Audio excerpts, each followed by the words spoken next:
7h21 pelo horário de Brasília. Bom dia, produtor. Começando nesta manhã de segunda-feira, hein? Aliás, começando a segunda semana útil de 2018. Hoje é segunda, dia 8 de janeiro de 2018. Começa agora o Bom Dia, Produtor, com tudo o que você precisa saber sobre agricultura, sobre pecuária. E veja só o que nós preparamos para você nessa edição. Você vai ver que as ofertas de compra abaixo da referência aumentam para o mercado do boi gordo. Vamos acompanhar também as projeções para o mercado de suínos para os próximos 10 anos, através do relatório Outlook 2027. E você é avicultor? Então tem que prestar muita atenção, porque o produtor de frango tem menos de 3 meses para se adequar às novas regras de biossegurança. E hoje tem novidade aqui para você que acompanha e fica ligadinho na nossa programação. É que a Incapé, ele criou uma tecnologia inédita no mundo para a criação de produção de mini repolhos. É muito interessante a produção de mini hortaliças se espalhando por todo o mundo. Começa agora o Bom Dia, Produtor. Fique conosco, já está no ar.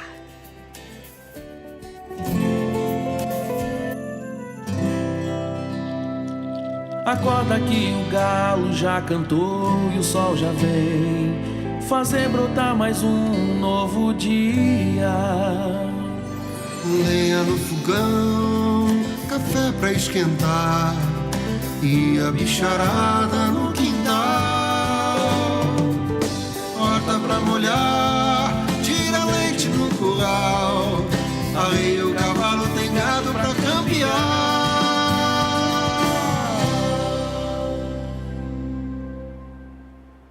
E para começar essa manhã, às 7h23 pelo horário de Brasília, vamos acompanhar como foi o fechamento da semana anterior, a primeira semana útil de 2018.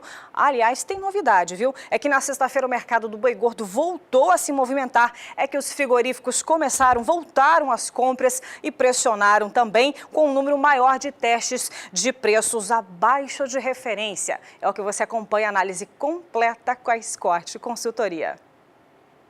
Olá a todos, eu sou Breno de Lima e nessa sexta-feira, dia 5 de janeiro de 2018, o que a gente observa no mercado é um retorno maior dos pecuaristas que estavam fora das compras, eles estão mais ativos no mercado e com isso o mercado começa a ganhar ritmo.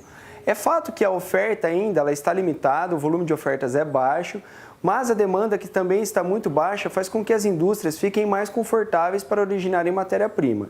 Diante disso, os frigoríficos testam preço abaixo da referência, os testes de preço abaixo da referência são mais comuns e, consequentemente, a gente observa mais reajustes negativos do que positivos no fechamento de hoje.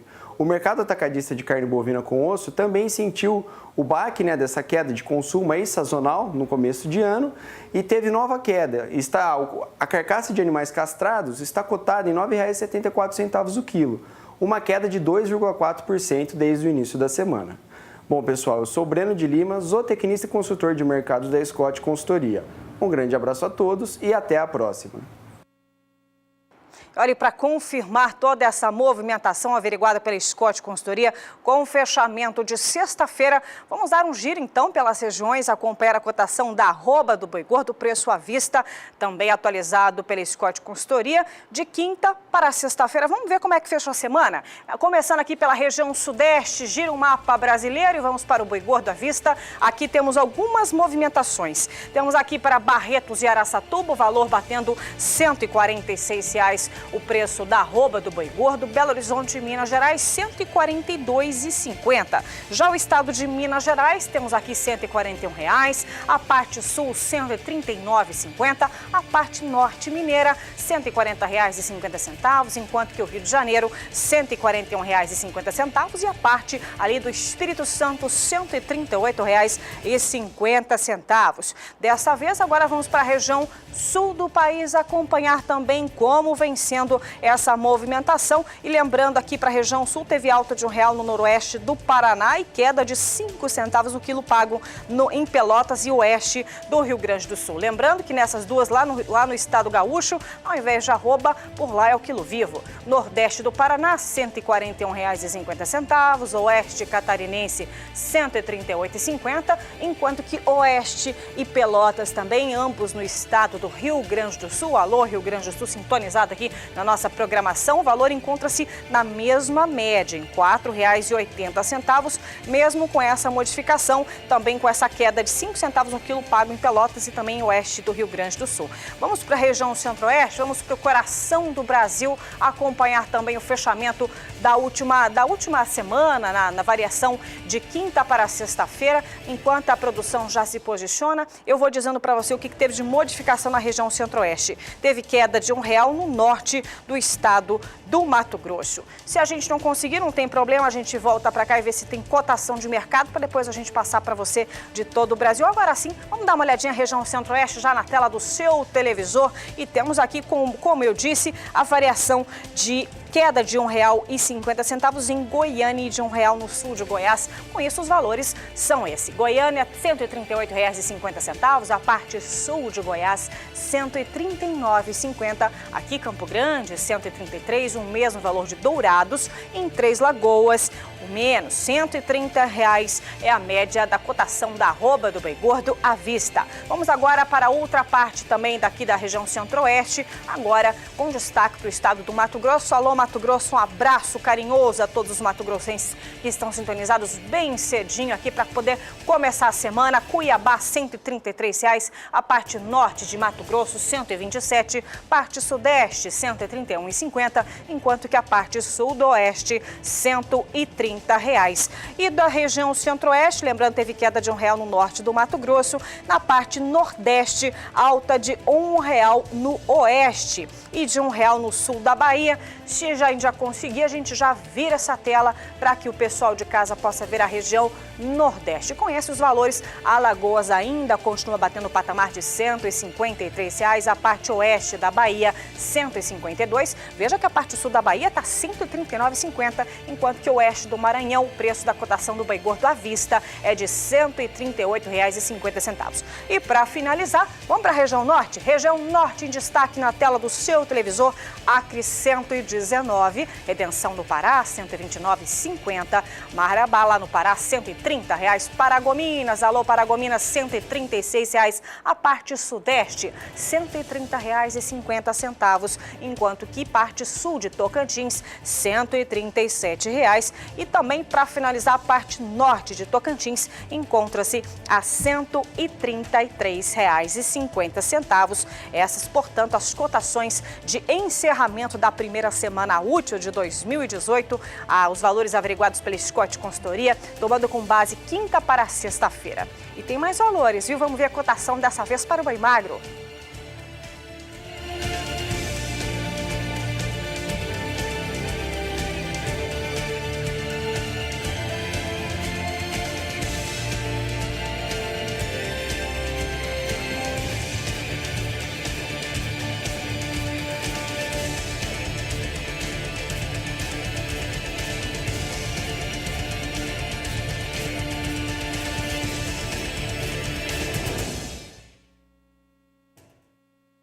E outro importante elemento para você, para o seu planejamento estratégico, você pecuarista de todo o Brasil, ligadinho, sintonizado com a nossa programação, é em relação à previsão do tempo. E aqui na região centro-oeste, final de semana todo chuvoso. Hoje também já está arrumando o maior tempo aqui na capital sul-mato-grossense. Deve chover também ao longo deste dia. E essa previsão deve também se estender para os próximos períodos e as localidades e a intensidade. É o que você acompanha agora com a Juliana Rezende, da Somar Metrologia. Juliana, as condições continuam favoráveis aqui, principalmente para o crescimento das pastagens. É com você, bom dia. Olá, bom dia a todos. Isso mesmo, os pecuaristas devem seguir esperando essa situação bastante favorável para o crescimento dos pastos nas regiões centrais do Brasil, como é o caso da região centro-oeste, onde o índice de umidade segue extremamente elevado, especialmente nessas áreas em rosa.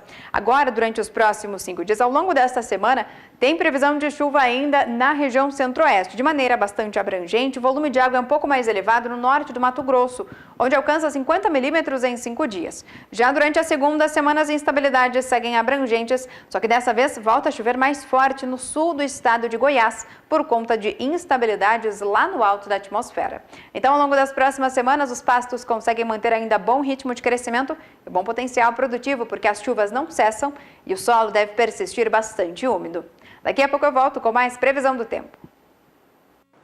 E por aqui é hora de relembrar as principais matérias e entrevistas que marcaram ao longo de 2017 aqui no Bom Dia Produtor. E hoje nós vamos rever uma entrevista com ela, Adriane Zarte, médica veterinária, ela que foi considerada um dos 100 nomes mais influentes do agronegócio brasileiro em 2017 pela revista Isto é Dinheiro Rural, lá no mês de novembro do ano passado, e juntamente com mais 3 nomes aqui do estado de Mato Grosso do Sul, teve destaque, principalmente aquela que vem sendo considerada como encantadora de animais. Ela faz manejo aí sem uso das mãos, bastante interessante. Foi exatamente esse nosso bate-papo, como fazer um manejo em uma empresa rural, em uma propriedade rural, sem deixar o bem-estar de lado.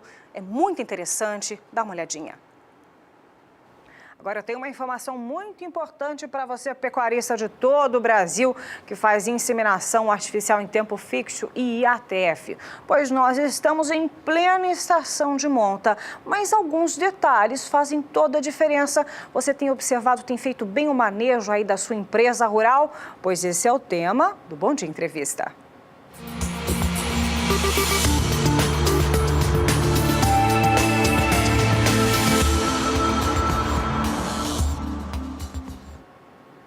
E para falar sobre o assunto, estamos recebendo aqui a médica veterinária Adriane Zarte para falar para a gente sobre a importância do manejo, que é um detalhe pequeno, mas que faz uma grande diferença no resultado final para você que faz IATF. Bom dia, Adriane, seja bem-vindo aqui. Vamos falar então da importância do manejo? Bom dia, Elaine. Bom dia, amigos aí de casa. Sempre bom começar o dia, a sua companhia aqui, Elaine. Muito obrigada, Adriane. Vamos falar então da importância do manejo, tudo preparado, a estação de monta começando, mas ainda tem pecuarista que não dá a devida atenção para o manejo. Exatamente, Elaine. Eu acho que aqui no estado a gente já está aí muitas fazendas na reta final da estação de monta, algumas aí em plena estação, e muitas vezes a gente acaba esquecendo do grande impacto que o manejo, né, a interação com o gado, né, dos manejadores, dos peões, dentro do curral, tem no resultado de um programa reprodutivo, principalmente quando a gente está falando, né, em programas de IATF, que é inseminação artificial em tempo fixo. A gente sabe, já tem uma série de estudos na literatura comprovando os efeitos que o estresse ocasiona na reprodução. A gente sabe que quando uma vaca está sob efeito de estresse, ela libera na corrente sanguínea um hormônio conhecido como o hormônio do estresse, que é o cortisol.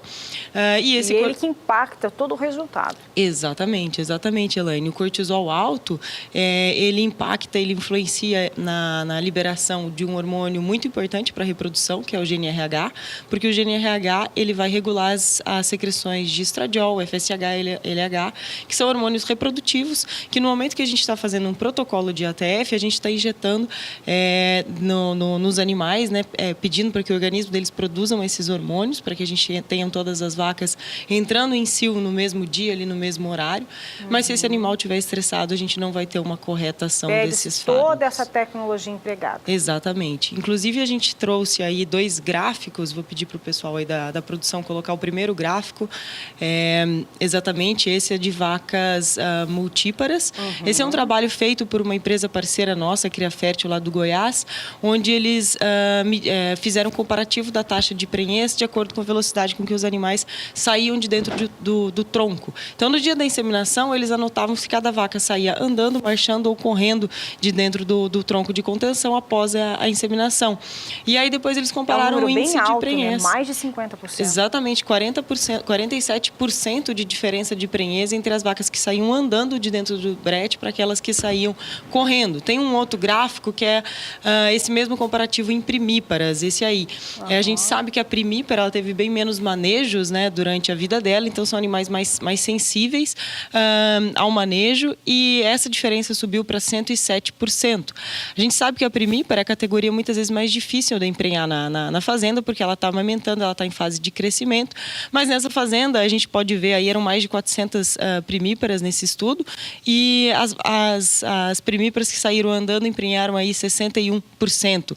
Então, quando a gente pensa, né, o impacto que fazer os animais andar dentro do curral traz, Exatamente. E é importante frisar, Elaine, que não é só o fato dos animais estarem saindo correndo de dentro do tronco, não tem absolutamente nada a ver com o que aconteceu ali dentro do tronco, mas sim com o que vem antes, com o manejo lá atrás.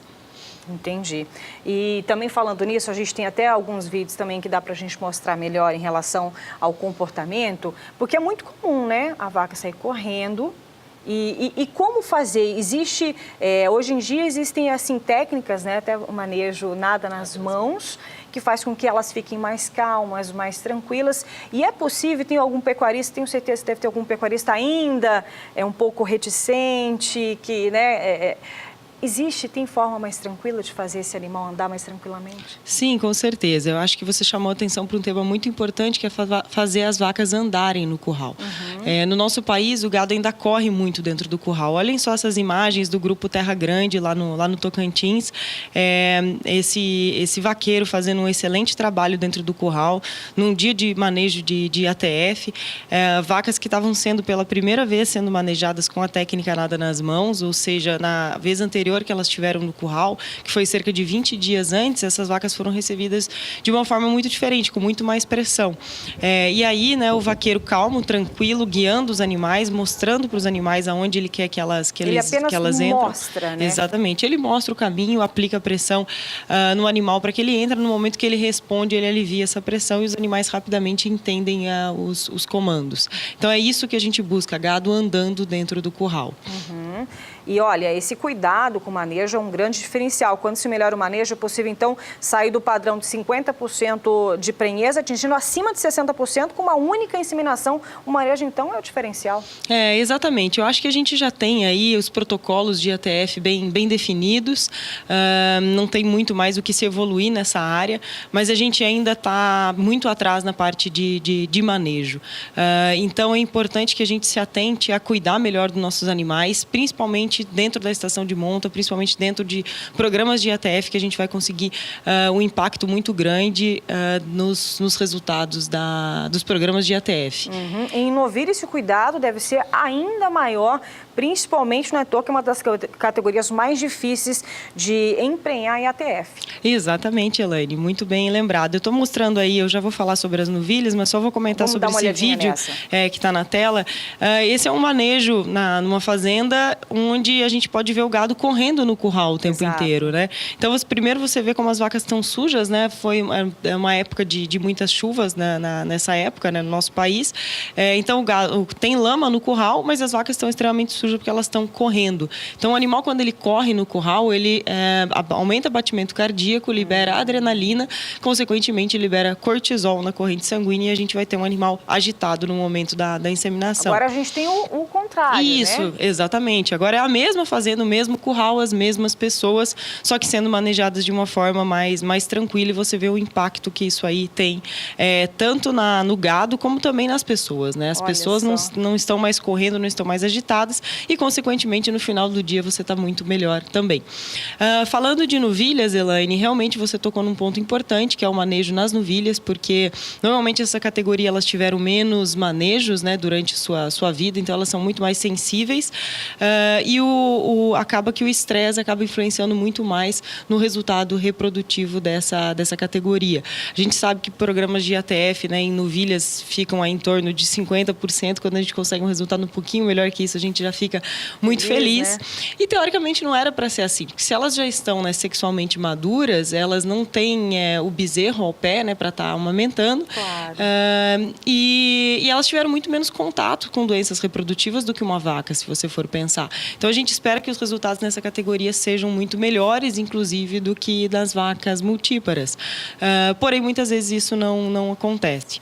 A gente está vendo outro vídeo, o que você pode salientar para a gente agora lá em Tocantins? Exatamente. Esse é um vídeo mostrando que a importância do trabalho antes, né? O curral é o final da história. Então vamos reforçar essa informação, Mariane. Exatamente. Eu acho que é muito importante a gente começar o trabalho lá no pasto, o manejo com os animais no pasto. Então, se a gente tem uma remangas nos nossos dos pastos, aproveitar no momento que você vai fazer o manejo de maternidade, como está acontecendo nessa fazenda, aproveitar esse momento já para interagir com os animais. Então, o que ele está fazendo ali é fazer com que essas vacas passem por ele está treinando comandos para esses animais, para que primeiro eles já acostumem com a sua presença a pé, porque quando você chegar no curral para fazer um protocolo de IATF, você vai trabalhar a pé com esses animais.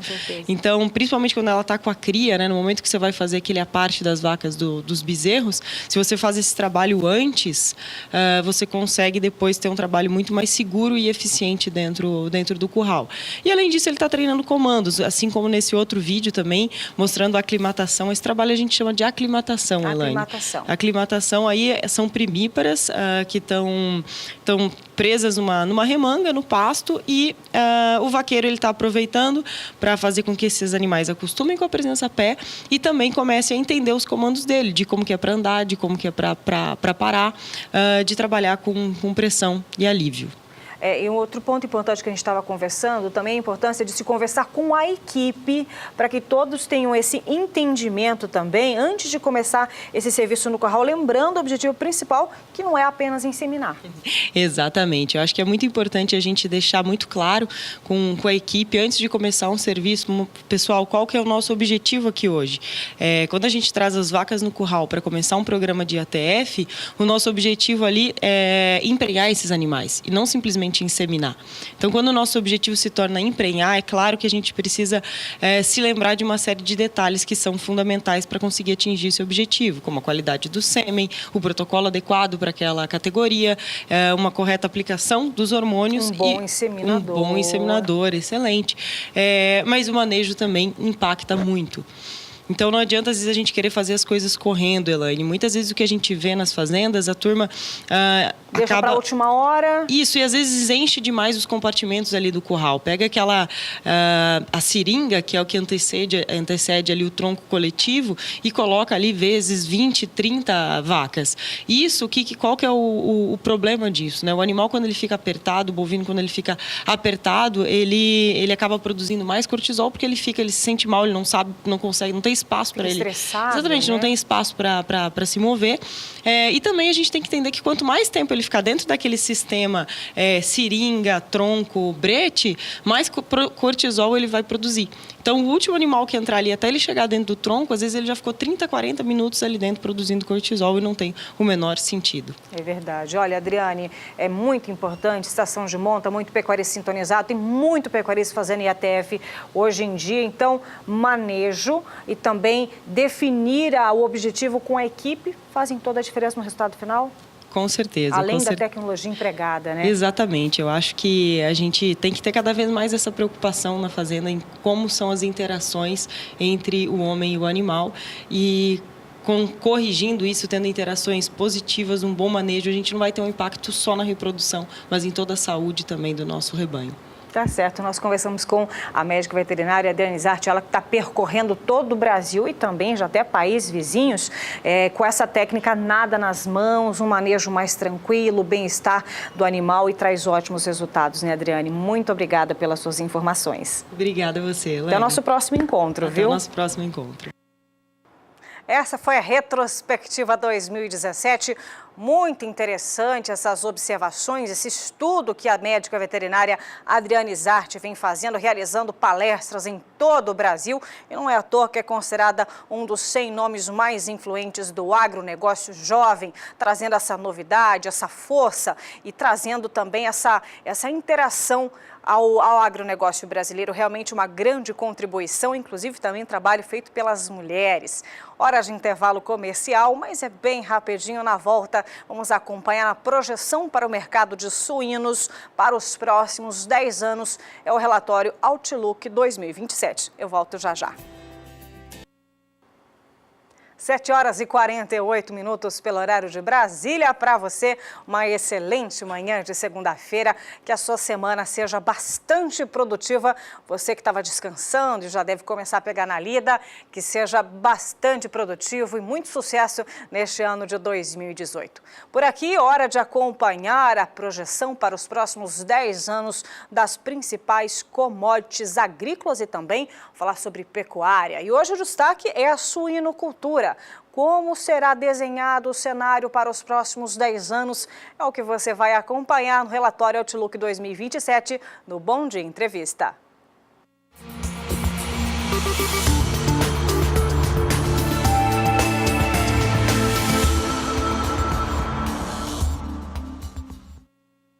E para comentar os resultados e trazer informações valiosas para você que trabalha com essa atividade, ao meu lado, João Pedro Cutidias, analista de agronegócio aqui do Canal do Boi. O assunto é suinocultura. Bom dia. Bom dia.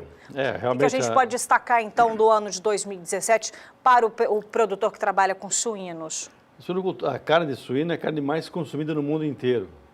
O Brasil é um país que poderia avançar muito na produção de suínos. O problema é o mercado. Nós não criamos a cultura, o hábito do brasileiro consumir carne in natura. Quase que grande parte da carne suína brasileira que é consumida é processada, é um pouco mais cara. Porém, nos últimos 3, 4 anos, você vê uma oferta maior de lombo, de costelinha, etc., e pernil, já não apenas nas festas de fim de ano, mas ao longo do ano. É uma carne saborosa, uma carne barata, é uma carne magra, ou seja, é uma carne com alto teor de proteína, é uma carne que tem tudo para aumentar o seu consumo. Hoje, na faixa de 14, 15 quilos por habitante ano. É pouco ainda, podemos aumentar. No mundo inteiro, é a carne mais consumida, apesar de que haver uma restrição nos países de religião muçulmana, nos demais países é muito consumida, principalmente na China. A China é campeã, é líder absoluta. A produção de suínos do mundo ela é concentrada em poucos polos. Na União Europeia, alguns países que têm tradição, a cultura da Alemanha, na Holanda, na Dinamarca, etc. Nos Estados Unidos e na China, que tinha metade do rebanho mundial. A grande questão que hoje impera, são duas grandes questões que estão hoje, que colocam em xeque a questão de produção de carne de suína. A primeira questão é a questão de poluição. Você concentra muito o volume de fezes, de urina, de água, de lavagem, e isso é difícil você processar e não contaminar o lençol freático, não contaminar os cursos de água. Exato. É um problema sério que todos os países estão levando muito a sério essa questão, principalmente na China. Na China você tem milhões de criadores de suíno, só que a China hoje está fazendo um esforço muito grande para tentar controlar, porque eles ficam a maior parte dele na costa leste da China, onde que há uma concentração urbana muito grande e que há uma falta de água. Então, hoje na China o preço da carne de suíno subiu muito em função dessa restrição em alguns tipos de criatórios que tem. A segunda questão é a questão de bem-estar animal. Há uma tendência cada vez maior no mundo dos consumidores, pelo menos naqueles países que têm maior consciência, de exigir que haja um bem-estar para o animal. E é lógico, vai aumentar o custo, mas seria natural que aumentasse o custo e que o consumidor pagasse por um produto que o animal foi criado em condições melhores, sem muito estresse, etc. Que a carne também deve ter um valor biológico melhor. O Brasil tem tudo para aproveitar isso. Nós temos área, nós somos um país tropical. Se você pegar a Europa, hoje com menos 10 graus, pegar a China, algumas regiões também com frio, os Estados Unidos com menos 30 na região que criam suínos, imagina a quantidade de fezes e de urina que está congelada. Isso, quando chegar a primavera, vai ser uma caatinga desgraçada. Então, o Brasil não. O Brasil tem clima tropical. Ontem, não, sábado, eu passava em frente a uma granja que eles fazem fertirrigação. Aquele pasto é a coisa mais linda do mundo, parece uma alface. 10, 12 bovinos por hectare. Ou seja, eles passam todo esse material no setor de fermentação, produz o metano, usa a energia do metano, passa para uma lagoa de decantação, passa para uma segunda lagoa e aí aplica o produto. É um fertilizante de qualidade excepcional. Então, o Brasil tem tudo para dar certo. Ou seja, nós transformamos um problema que para os demais países é um problema seríssimo de administrar, questão ambiental, num alimento de fertilização. Ou seja, a gente aplica aquilo, pode fazer uma integração com bovino de corte e produzir carne bovina também junto com a granja. Então, o Brasil tem tudo para aproveitar isso. Bem-estar animal. Nós podemos desenvolver modelos de criação que a matriz suína não fique presa numa gaiola, que ela tenha espaço para se locomover, para andar e mostrar ao mundo como é que nós produzimos carne suína. Inclusive, acabamos de mostrar uma entrevista, uma reprise com a Adriane Zarte, esse manejo, esse bem-estar animal no manejo, e aí ficou muito claro como é possível passar tranquilidade também, e isso a carne que sente, né? Lógico. Então, aliás, aqui no canal do Boi nós temos essa filosofia, né? Mostrar casos que são...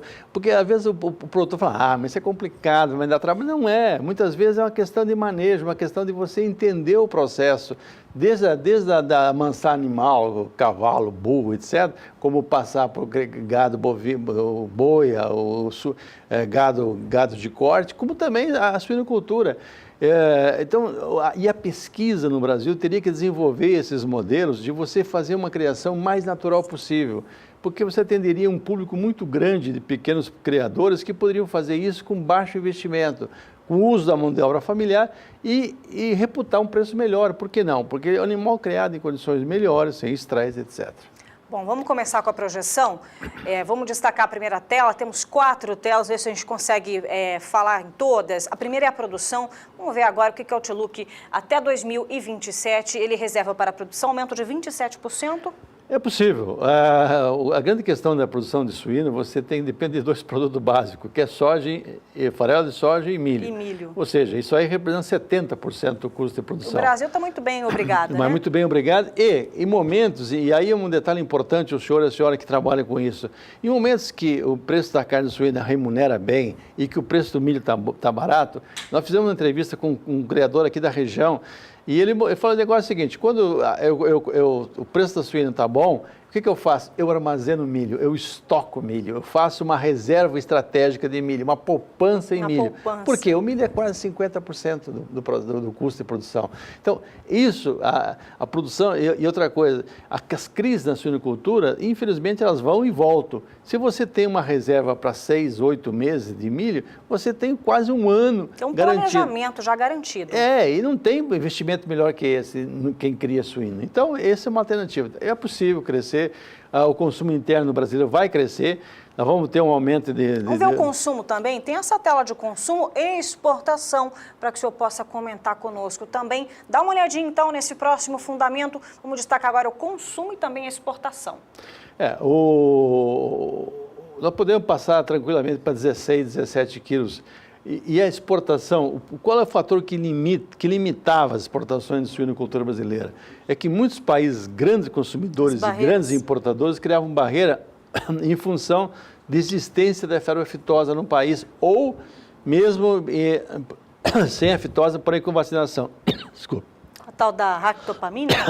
A ractopamina é um estimulante de crescimento. A Rússia está usando isso como argumento agora. Não é questão de doença, é um estimulante de crescimento. Porém, é possível hoje o Brasil praticamente vai receber um atestado da Organização Internacional de Epizootria, que é um país sem aftosa com vacinação. Então, alguns estados que já não vacinam com o caso de Santa Catarina, eles estão fornecendo para alguns países que não importavam do Brasil, como o caso do Japão. Japão, Coreia do Sul, o próprio mercado norte-americano. Então, a exportação nossa, nós temos que abrir mais mercado para não ficarmos refém apenas da Rússia. Então, o consumo doméstico tem previsão de aumentar em 10 anos 27% e a exportação 30%, completamente possível. Possível.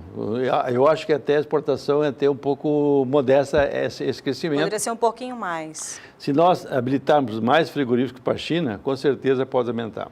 Vamos ver agora a participação também por regiões, para que você de casa possa ver também, dentre as regiões brasileiras, qual que é a perspectiva, então, de crescimento, produção 2016 e 2027, 4.700.000 toneladas, e aí as regiões? Você tem o sul do Brasil, uma participação muito expressiva, especialmente Santa Catarina e Paraná, Rio Grande do Sul. Agora, o Centro-Oeste pode crescer mais que esse patamar, está apenas 1%, né, Lê? Isso. Pode crescer mais em função da abundância de ração que tem aqui. E já tem alguns projetos aqui no estado, Mato Grosso do Sul tem, Mato Grosso, Goiás. Eu creio que vai acontecer isso. O Sudeste, não tem muito a integração que você tem muito frequente no sul do Brasil. A integração ela consegue, em alguns momentos, amenizar as crises, porque a integradora ela tem que manter uma produção, um fluxo de produção, e ela acaba assumindo parte do prejuízo, como aconteceu em 2016. Agora, e que levou a fechar muito criatório, muita engorda de suíno em outros estados onde não tinha integração. O prejuízo foi muito grande em função do preço do milho em 2016, que obrigou, que fazia o suinocultor independente chegou a perder R$1 por quilo de suíno entregue. Entregava um suíno de 100 quilos, um prejuízo de R$100. Hoje está mudando, o preço do milho melhorou bastante e é possível. Agora, essa produção total de 4,7 milhões é perfeitamente possível. O que nós temos que fazer?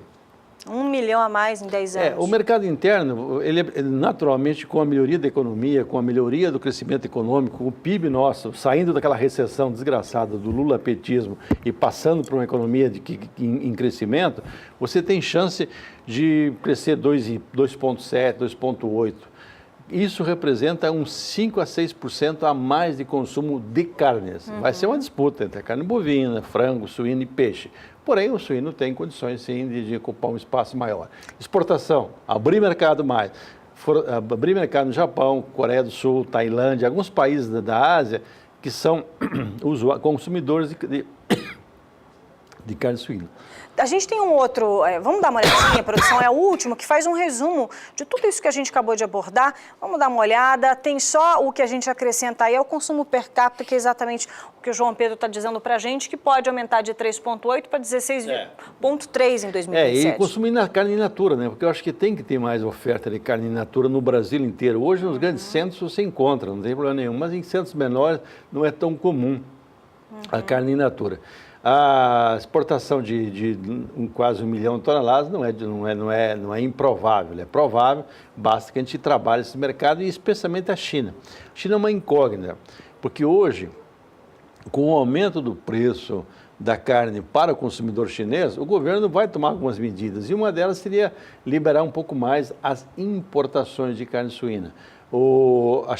Vai haver uma missão para o Brasil agora, nos próximos dias, próximos 30, 40 dias, em que eles vão fazer a avaliação de 22 frigoríficos para serem habilitados para a China.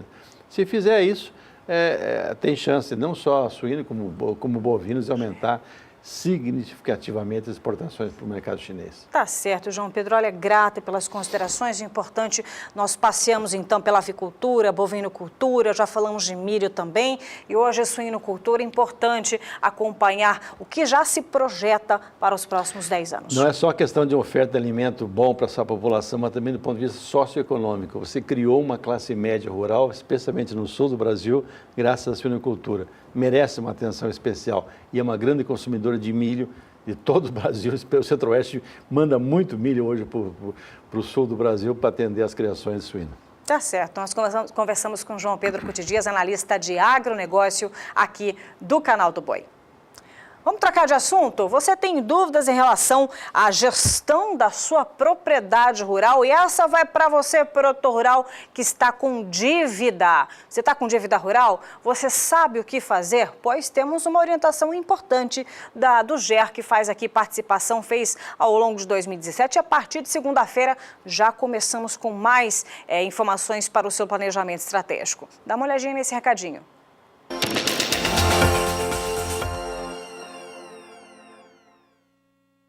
Olá, meu nome é Pedro Putini Mendes, consultor jurídico, professor de legislação agroambiental. Ao produtor rural com dívidas bancárias, existe saída? Sim, algumas normativas bancárias e leis que vão saindo durante o ano legislativo possibilitam ao produtor que, através da análise dos seus contratos, façam o parcelamento de dívidas bancárias, evitando prejuízos nos seus negócios. O produtor deve entregar os seus contratos, as suas cédulas de crédito e demais documentos que geraram essa dívida para uma consultoria especializada que faça a adequação destes documentos na sua respectiva normativa e assim permita um parcelamento, né, uma salvação ao produtor que porventura ficou endividado com o crédito rural.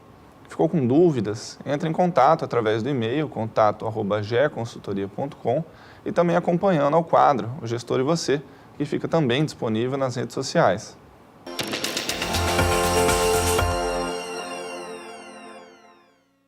Importantes considerações que você só vê aqui no Bom Dia Produtor. Hora de intervalo comercial, mas é bem rapidinho. Em 2 minutinhos nós voltamos para destacar a pecuária leiteira, chegando então daqui a pouco depois do intervalo comercial.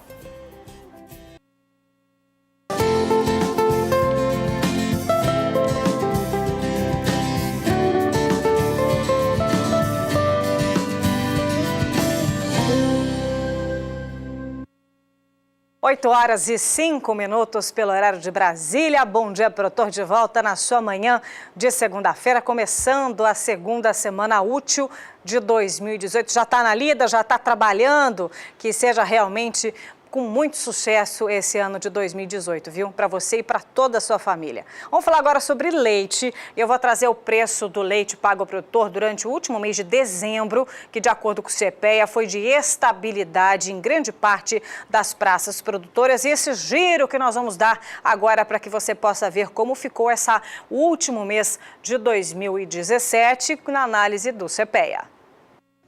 No Rio Grande do Sul, o preço bruto teve máxima de R$ 1,20 e mínima de 88 centavos. A média estadual bruta foi de R$ 1,05, alta de 0,27% na comparação com o preço de novembro. O preço líquido no estado apresentou máxima de R$ 1,09 e mínima de 84 centavos. A média líquida foi de 95 centavos, alta de 0,38% na mesma comparação. Em Santa Catarina, o preço bruto teve máxima de R$ 1,18 e mínima de 90 centavos. A média ficou em R$ 1,03, alta de 1,37%. O preço líquido apresentou máxima de R$ 1,08 e mínima de 80 centavos. A média ficou em 93 centavos, alta de 1,76%. No Paraná, o preço bruto teve máxima de R$ 1,17 e mínima de 98 centavos. A média ficou em R$ 1,08, alta de 0,54%. O preço líquido teve máxima de R$ 1,07 e mínima de 89 centavos. A média ficou em 98 centavos, alta de 0,70%. Na Bahia, o preço bruto teve máxima de R$ 1,34 e mínima de 93 centavos. A média estadual bruta ficou em R$ 1,18, queda de 1,43% na comparação com o preço de novembro. O preço líquido no estado apresentou máxima de R$ 1,20 e mínima de 80 centavos. A média líquida foi de R$ 1,05, queda de 1,27% na mesma comparação. No Ceará, o preço bruto teve máxima de R$ 1,27 e mínima de R$ 1,07. A média ficou em R$ 1,18, queda de 0,34%. O preço líquido apresentou máxima de R$ 1,23 e mínima de R$ 1,02. A média ficou em R$ 1,13, queda de 0,28%. Em Minas Gerais, o preço bruto teve máxima de R$ 1,30 e mínima de 92 centavos. A média ficou em R$ 1,14, queda de 0,59%. O preço líquido apresentou máxima de R$ 1,19 e mínima de 81 centavos. A média ficou em R$ 1,03, queda de 0,25%.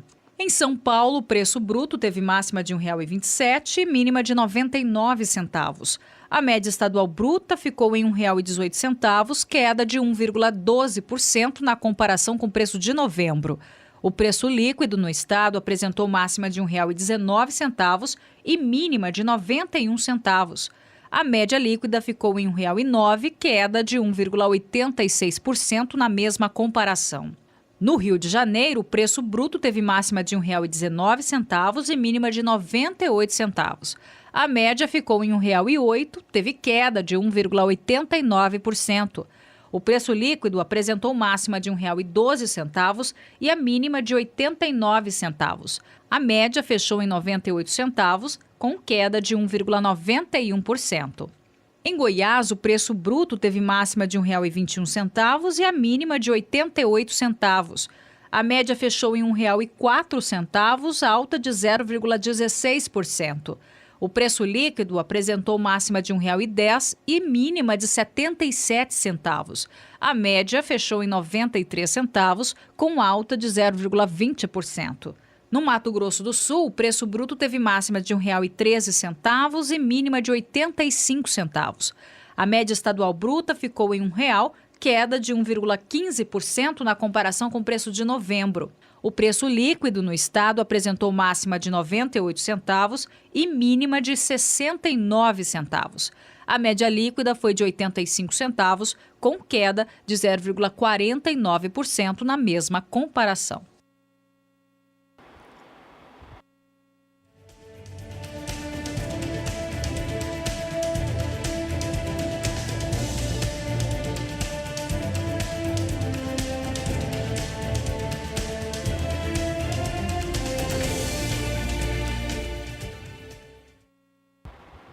Bom dia, produtor. Destaca a previsão do tempo. Se você é produtor e produtora da região sudeste, muita atenção, porque as chuvas ainda devem persistir ao longo dos próximos dias. E para saber as localidades e também a quantidade de chuva que deve chegar, para você já se organizar, quem disse para você é a Juliana Rezende, da Somar Meteorologia. Muita chuva, né, Juliana? As áreas que devem receber mais chuvas ao longo dos próximos 5 dias devem ficar restritas ali entre o estado de São Paulo, sul de Minas Gerais. Isso segue garantindo boas condições para as áreas de passagens, porque o solo segue extremamente úmido na maior parte da região sudeste e nos 4 estados. Agora, nos próximos 5 dias, chove de maneira abrangente, chove com um pouco mais de intensidade entre o norte paulista, sul de Minas Gerais, até o Rio de Janeiro, onde o volume de água fica em torno de 50 milímetros em 5 dias. Já durante a próxima semana, essas instabilidades agora elas migram um pouco mais aqui para o oeste, até o norte paulista e também para o Triângulo Mineiro, onde pode chover em torno de 30 até 50 milímetros na maior parte da região sudeste. Então, ao longo das próximas semanas, o crescimento dos pastos ainda deve seguir favorecido, porque tem previsão de chuvas abrangentes e ainda com potencial para seguir mantendo o solo com bastante umidade, favorecendo o crescimento dos pastos. Daqui a pouco eu volto com mais previsão do tempo. Ainda falando em leite, depois de acompanhar a previsão do tempo para a região sudeste, vamos dar um giro internacional. Isso porque no ano passado a Cemex do Brasil levou um grupo de produtores para uma série de visitas a fazendas produtores de excelente qualidade nas províncias de Quebec e Ontário.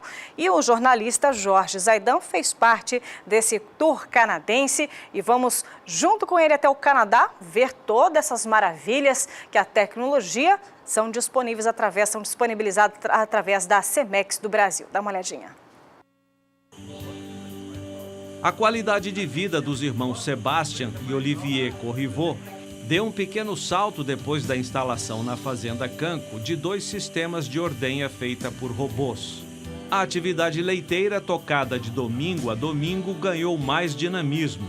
Com a operação das máquinas, sobrou mais tempo para os Corriveau se dedicarem a outras atividades na fazenda, como a produção agrícola e, claro, mais tempo também para se dedicarem à família. Eles fazem parte de uma 3ª geração dedicada ao leite no Canadá. Com os 2 robôs e a ajuda de apenas 2 empregados trabalhando em meio período, a Canco ordenha 105 vacas da raça holandês.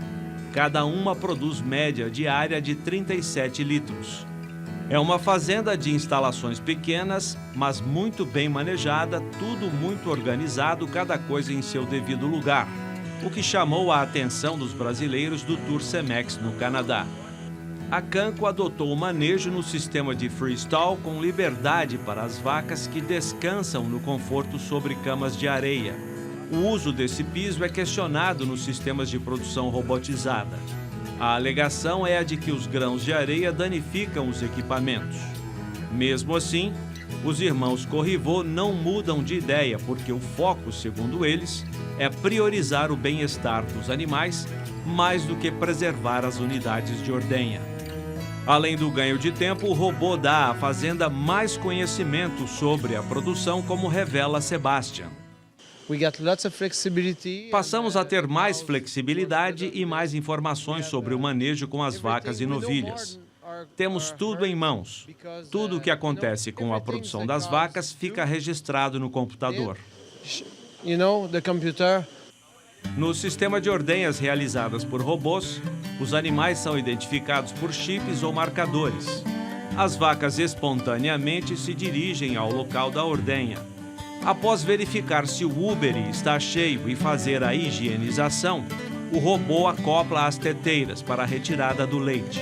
Nesses processos cibernéticos também é possível detectar problemas com a saúde das vacas. Se isso acontecer, o leite será descartado. O final do processo é marcado pela higienização de máquinas e de animais. Sebastian revela que pagou $200 mil canadenses, cerca de R$560 mil, por conjunto de robôs. Ele diz não fazer conta do retorno do dinheiro. É que a fazenda Canco também investiu em novas áreas e no aumento da cota de produção. Por enquanto, o resultado, segundo ele, é positivo. I don't know, maybe 10 or... Eu não sei em quanto tempo pagaremos o investimento, talvez 10 ou 12 anos, mas sei que depois disso ganharemos mais dinheiro. We make money, you make more money after this. De cada 10 touros usados na inseminação artificial, 9 são genômicos, que são os touros avaliados por mapeamento genético ainda jovens. Para aumentar a resistência e imunidade do rebanho, a fazenda tem optado pelo uso de touros do programa Immunity Plus e de outros programas, como explica o veterinário Flávio Junqueira. Na questão da Cemex específica, estão usando touros Immunity Plus, RoboThread, porque são RoboThread é a marca que touros que fazem filhas direcionadas mais a sistemas robotizados e focam também em touros com mais de 1.000 quilos de leite e 12 para conformação. Um dos brasileiros do Tour Cemex por Fazendas do Canadá é gerente de produção em sistema robotizado. A fazenda no interior de São Paulo instalou os equipamentos há pouco tempo. Ele contou que as vacas ainda estão em processo de adaptação, o que traz dificuldades no manejo, mas disse ter ficado mais tranquilo após conversar com Sebastian. Conversei com ele sobre os desafios que ele passou, as dificuldades, a parte de adaptação do rebanho. E na realidade, é o que eu estou passando lá no Brasil, porque a gente está fazendo 4 meses que a gente instalou o robô e a gente está passando pelo mesmo processo, desafio de adaptação, alguns descartes de animais, que animais mais velhos alguns não estão adaptando. Como ele até brincou, você 3 meses faz que você não dorme, né? Falei, sim, 3 meses sem dormir em volta do robô. E o que é legal, sim, estão fazendo 4 meses e ele disse que depois de 6 meses os animais trabalham sozinhos dentro do sistema. Fazenda Canco, localizada no município de Saint-Vallier, província de Quebec, em área de 242 hectares. São 105 vacas em lactação, manejadas em sistema de freestall em cama de areia. A lactação média em 305 dias é de 11.800 litros por animal. A média diária por vaca é de 37 litros, com índices de sólidos de 4,28% de gordura e 3,45% de proteína. A fazenda usa sêmen de touro Cemex dos programas Immunity Plus e RoboThread.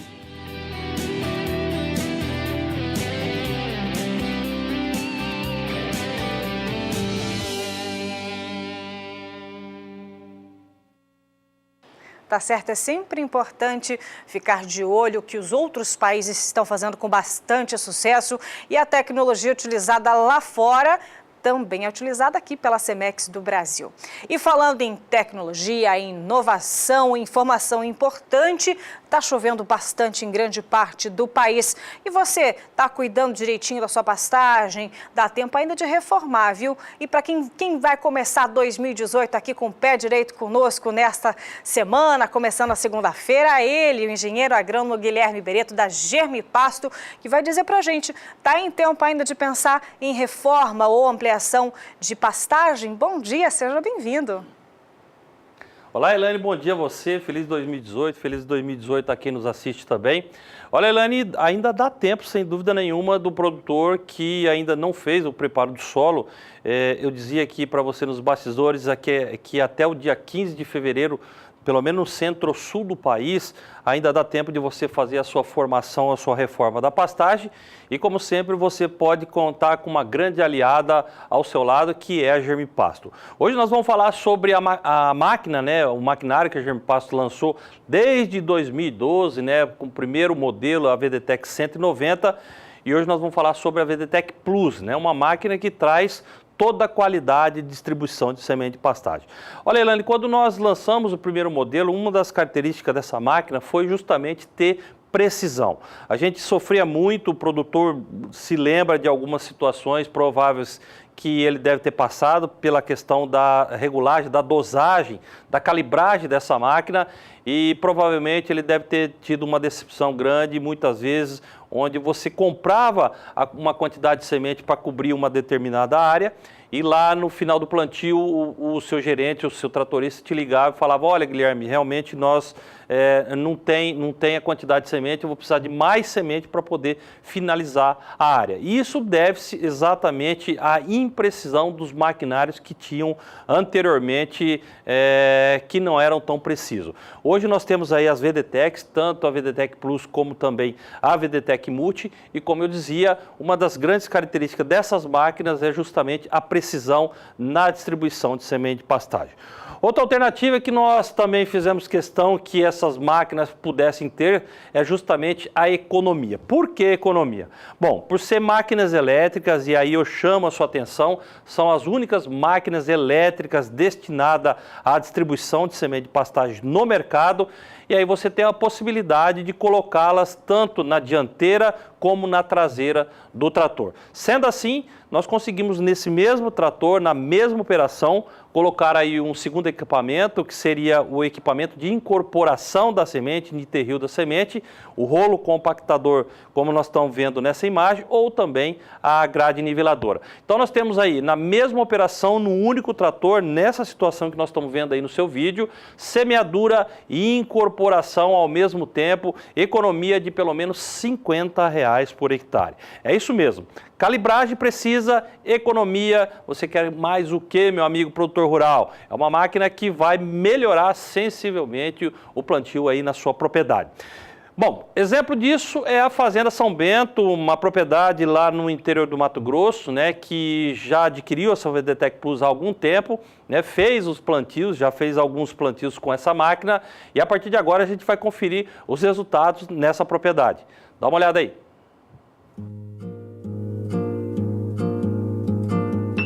É reforma de pastagem. Essa área é uma área que ela estava já degradada há bastante tempo, né? Até já era para ter feito ela uns anos atrás, mas devido, vai passando. Nós aqui só tem o braqueirão, né? E aí resolvimos usar o Piatã, que é o braqueirão melhorado, pelo que eles falam, né? Já tinha usado o Piatã? Piatã não, não. A propriedade nossa aí, ela é topada no braqueirão mesmo, né?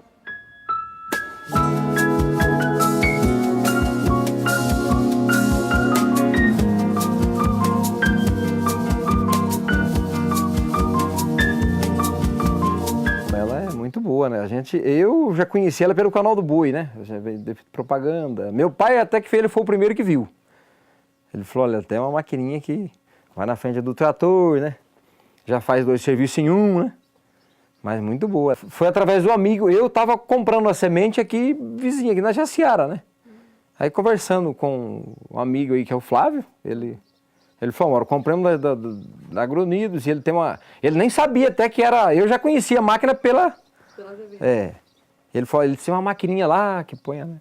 Falei, tá, eu já sei que máquina é aqui. Aí peguei o telefone, conversei com o Mauro, né, que é xará. Ela é bem funcional, né? Ela é prática, né? Qualquer pessoa manuseia ela, não tem. Ali regulou a velocidade do trator e não tem erro, né? Foi tranquilo. Tranquilo. E a precisão dela? Muito boa. Todo mundo que via a máquina, né, inclusive até pararam aqui, porque o trator ficava na porta. E aí? Mas eles... Pararam pra quê? Para olhar a máquina, né? Porque ver aquela máquina na frente do trator, o pessoal é curioso, né?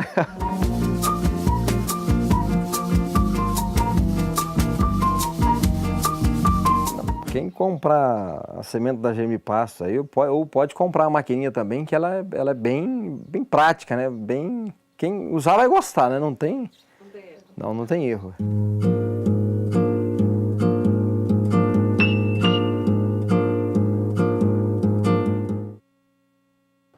Olha, e esse sem dúvida é o casamento perfeito, uma semente de boa qualidade, como é o produto da Germipasto, juntamente com uma semeadora que vai distribuir grão a grão, vai colocar o número de sementes por metro quadrado ideal, faz com que você tenha aí o reflexo de tudo isso, é uma boa formação da sua pastagem. E muitas vezes você está se perguntando, olha Guilherme, gostei de tudo isso que você me disse, gostei das imagens que eu acabei de visualizar aí na tela, eu queria adquirir uma VDTech. Bom, lembrando que a VDTech é uma máquina genuinamente brasileira, fabricada pela Germipasto, aqui em Campo Grande, aqui na capital do Mato Grosso do Sul, e que traz toda essa tecnologia de precisão e distribuição de semente de pastagem. Para você adquirir esse equipamento, está aí na sua tela o nosso endereço eletrônico, o www.germipasto.com.br.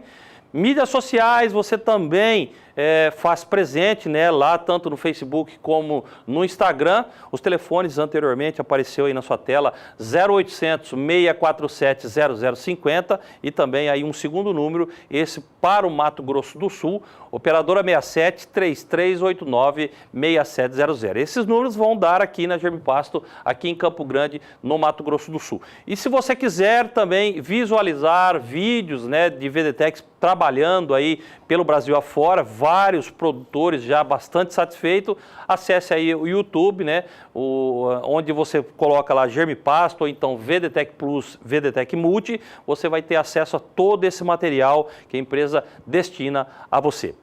Posso fazer uma perguntinha para você? Temos nesse momento todo o Brasil sintonizado, ligadinho aqui na Germipasto, mas o produtor tem uma dúvida, a minha região é diferenciada, está chovendo muito, ou a minha já não chove mais nada, eu quero uma orientação, eu estou com dúvida do que fazer, de qual forrageira eu devo me aplicar. É possível ligar e ter essa informação diferenciada, uma consulta aí para cada produtor diferenciado, que tem uma produção, um tipo de rocha diferenciada, enfim, tirar dúvidas? Olha, Ilane, a Germipasto é uma das poucas empresas que fazem esse serviço gratuitamente. Muitas vezes você tem exatamente essa dúvida, você não se encaixa no produto, porque a gente fala muito sobre centro-sul do país, mas lembrando que a Germipasto atende todo o Brasil e nós sabemos que há diversidades, principalmente na questão de clima, de solo, e às vezes você tem uma situação que não se encaixa de acordo com aquilo que a gente fala aqui no programa. Mas você pode entrar em contato com a Germipasto, nós temos aí um corpo técnico que vai fazer toda essa prestação de serviço para você gratuita. Muitas vezes você quer um posicionamento de uma gramínea a ser utilizada, você tem na sua mão aí uma análise de solo e precisa de uma interpretação. A Germipasto faz tudo isso para você gratuitamente, basta entrar em contato. Lá nós temos os nossos consultores, vários agrônomos que vai fazer esse serviço para você. Então não perca tempo, entre em contato mais uma vez agora com a Germipasto. Muitas vezes você não está no momento para fazer a aquisição das suas sementes, mas precisa tirar algumas dúvidas, como eu já disse, nós temos toda uma equipe para fazer exatamente isso para você. Mas para isso, né, meu amigo, precisa pegar o telefone, os números já estão na sua tela, para você também se tornar, como a Fazenda São Bento, mais um cliente satisfeito Germipasto. Elaine, é com você. Muito obrigada, viu, Beretta? Excelente 2018 para você, para toda a equipe da Germipasto e, claro, em companhia aqui do Bom Dia Produtor. Nós vamos para um breve intervalo comercial, mas daqui a pouco tem Complexo Carne chegando na sua manhã de segunda-feira, tem piscicultura e tem informação importante para você que é produtor granjeiro, que tem aí menos de 3 meses para se adequar às novas regras de biosseguridade. Daqui a pouquinho eu trago detalhes, depois do intervalo comercial, tempo de você beber um golinho de café e eu tô te esperando. 8h31 pelo horário de Brasília. Bom dia, produtor, de volta na sua manhã de segunda-feira, começando a segunda semana útil de 2018. E 2018 começando, é hora de relembrar as principais matérias e entrevistas que marcaram ao longo do ano passado aqui no Bom Dia Produtor. E hoje o destaque vai para a piscicultura. Vamos rever uma entrevista com muitas informações, juntamente com o engenheiro agrônomo Luiz Accorsi Filho, ele que demonstrou por que a atividade, a piscicultura, vem sendo um ótimo campo de trabalho para quem quer, aí às vezes mudar de atividade, quer expandir os negócios, e a piscicultura vem sendo uma grande saída. Descubra os motivos, também os benefícios de trabalhar com essa atividade na retrospectiva 2017 do Bom Dia Entrevista. Vamos falar agora sobre piscicultura. E de acordo com o Ministério da Agricultura, Pecuária e Abastecimento, o consumo anual de peixe aqui no Brasil chega a 14 quilos por pessoa. Abaixo da média mundial, que é de 20 quilos, mas ainda assim acima também da média recomendada pela Organização das Nações Unidas para a Alimentação e Agricultura, que é de 12 quilos. E os dados comprovam que essa atividade, esse mercado, tem espaço para crescimento e oferece muito espaço e oportunidade para os produtores. O crescimento do mercado da piscicultura é o que você acompanha no Bom Dia Entrevista.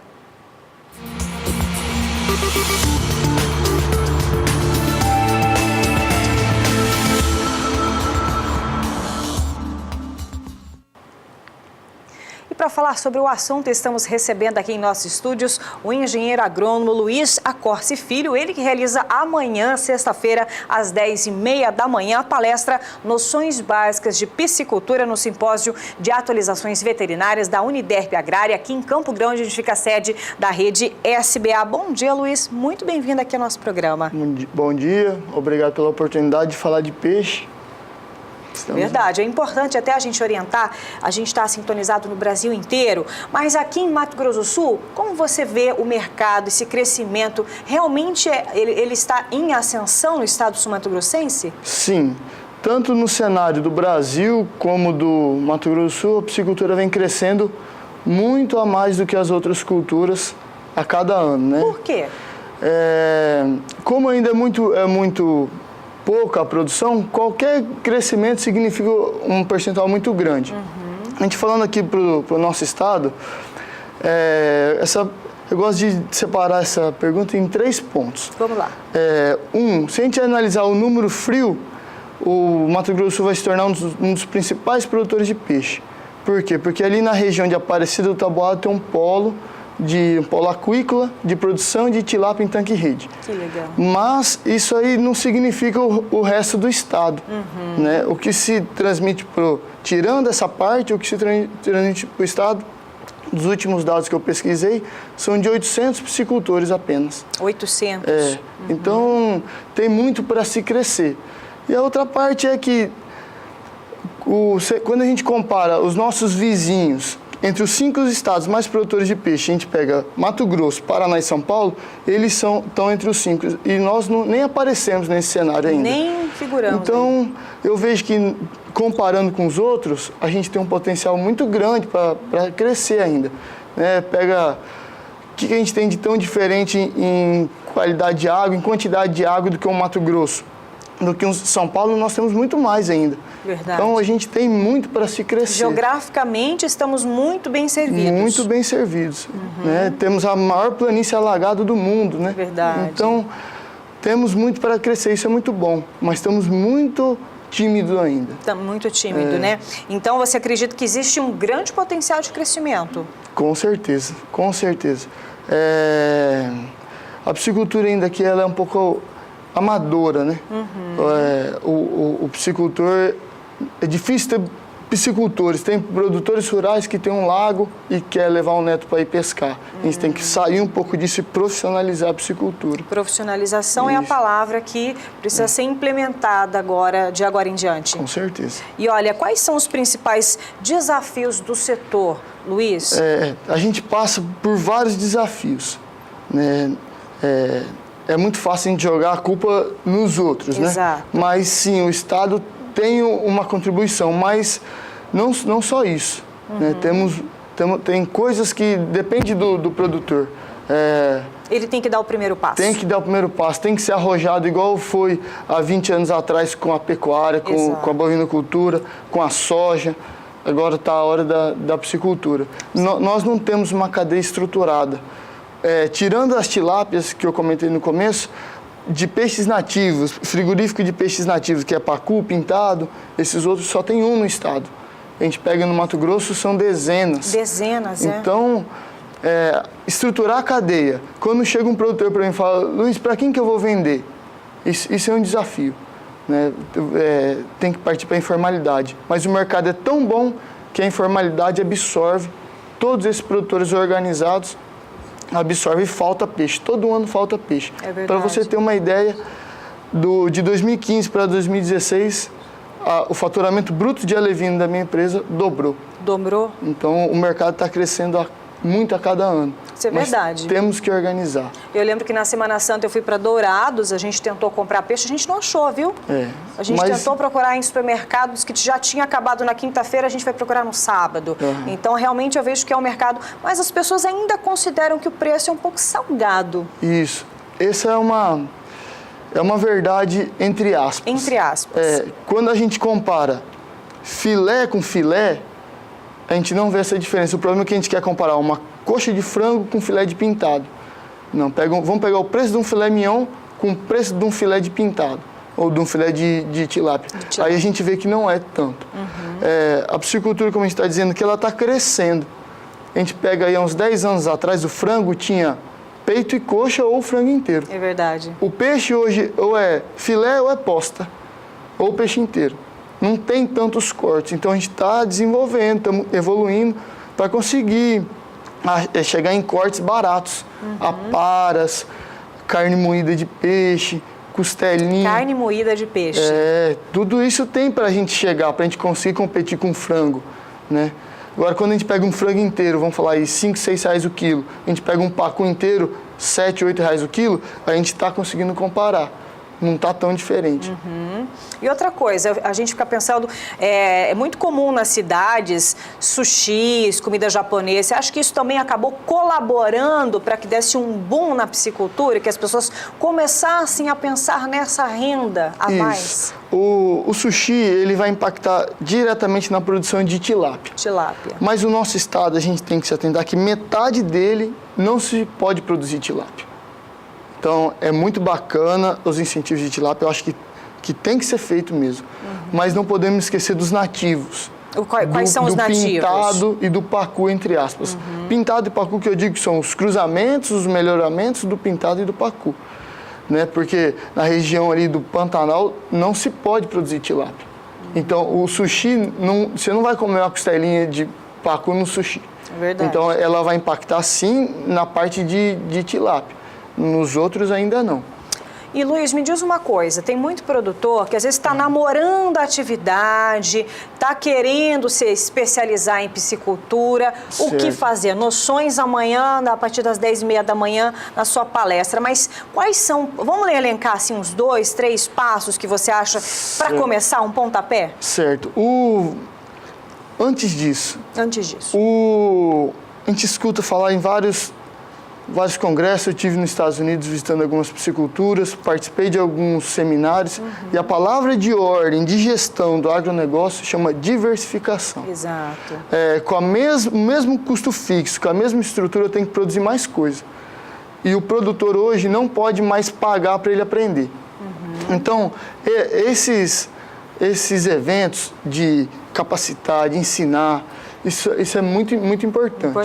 Então, amanhã, o que a gente quer fazer? Passar essas noções básicas para o produtor conseguir diversificar e não precisar pagar tanto para aprender. Então, vamos passar desde quantos peixes eu coloco por tanque? Eu posso misturar 2 tipos de peixe? Pode misturar 2 tipos de peixe? Tem um mito que não pode. Pode. Dependendo da espécie, pode. Certo. Quanto de ração que eu jogo? Tudo isso. Quantos quilos engorda por metro quadrado?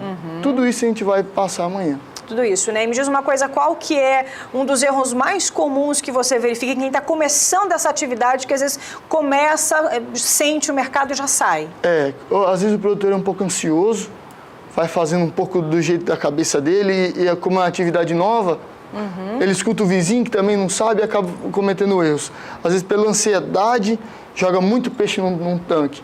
Fica uma superpopulação, o peixe não cresce, e daí ele já fica um pouco, então não deu certo. Não é assim. Dá certo, desde que faça organizado. Verdade. Bom, o tempo aqui passa voando. Muito obrigada pelas orientações. Nós conversamos com o engenheiro agrônomo Luiz Acorce Filho, ele que realiza amanhã, 10h30 da manhã, aqui em Campo Grande, onde fica a sede da rede SBA, a palestra Noções Básicas de Piscicultura no simpósio de atualizações veterinárias promovido pela Uniderp Agrária. Muito obrigada, Muito obrigado, obrigado, pelas orientações. estamos à disposição.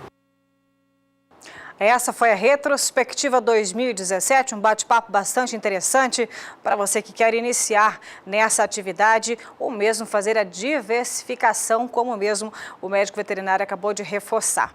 E da piscicultura, partimos para a avicultura e o Bom Dia Produtor faz questão de reforçar que faltam menos de 3 meses, e eu volto a repetir, menos de 3 meses para os granjeiros se adequarem às novas regras de biosseguridade estabelecidas pelo artigo 37B da Instrução Normativa de número 08/2017, sob pena de restrição de alojamentos. Informações para você que trabalha com avicultura em todo o Brasil. O Bom Dia traz essas informações. Entre as medidas também da normativa, além do telamento, está a instalação de arcos de desinfecção, cercas externas, tratamento de água e adoção de programas de controle de roedores e de outros vetores. Para que todos os procedimentos para registro, fiscalização e controle de estabelecimentos avícolas, de reprodução e comerciais sejam cumpridas, os órgãos estaduais de sanidade e agropecuária dos estados são os responsáveis pelos registros e fiscalizações das medidas de biosseguridade implementadas nesses estabelecimentos. Se você trabalha então com granja e ainda não se adequou às novas regras, é bom se apressar, porque faltam menos de 90 dias para o vencimento deste prazo bastante importante, então, para não levar multa. Falando em avicultura, tem cotação de mercado para você.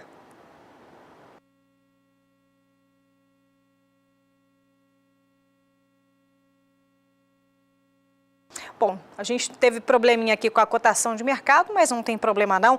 Continuando falando sobre avicultura para você que está aqui sintonizado, nós vamos falar agora sobre o consumo de carne de frango e vamos lá para o estado do Rio Grande do Sul, onde com a intenção de aumentar o consumo também da carne de frango lá no estado gaúcho, terceiro maior produtor, aliás, nacional da Associação Gaúcha também de Avicultura, colocou uma nova campanha visando estimular e sensibilizar o consumidor a adquirir esse produto que é mais leve, mais saudável, mais fitness, eu diria, viu?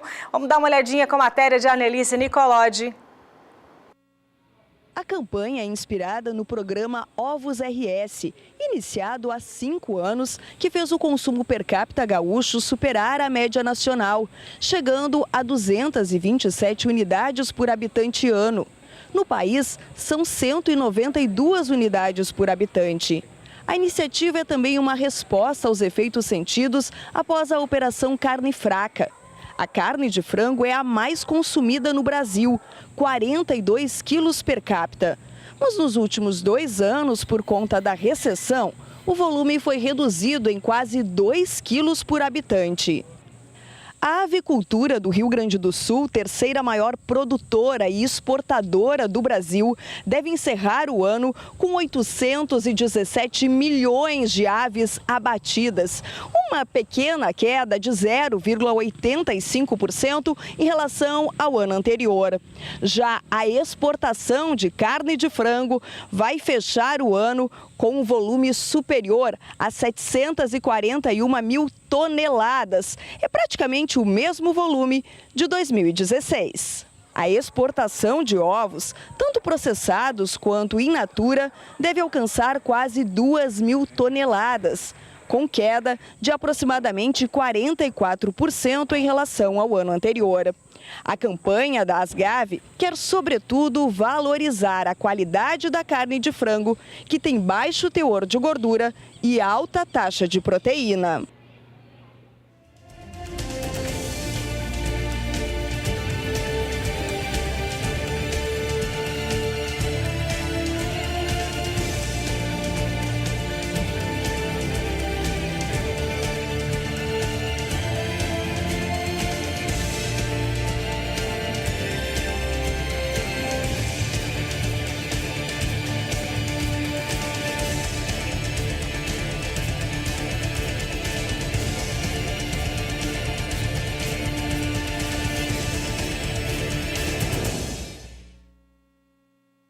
Vou até aproveitar que você viu a matéria do Rio Grande do Sul. Atenção, você que é produtor e produtora da região sul do país, vem chegando informações referentes à previsão do tempo e diferente do que vem acontecendo, por exemplo, na região centro-oeste, região sudeste, que vem tendo mais chuva e já tem algumas semanas, inclusive lá na região sudeste. Para a região sul, é o contrário. A previsão de tempo mais firme também ao longo dos próximos dias, por conta principalmente de uma área de alta pressão que vem influenciando esse tempo mais seco.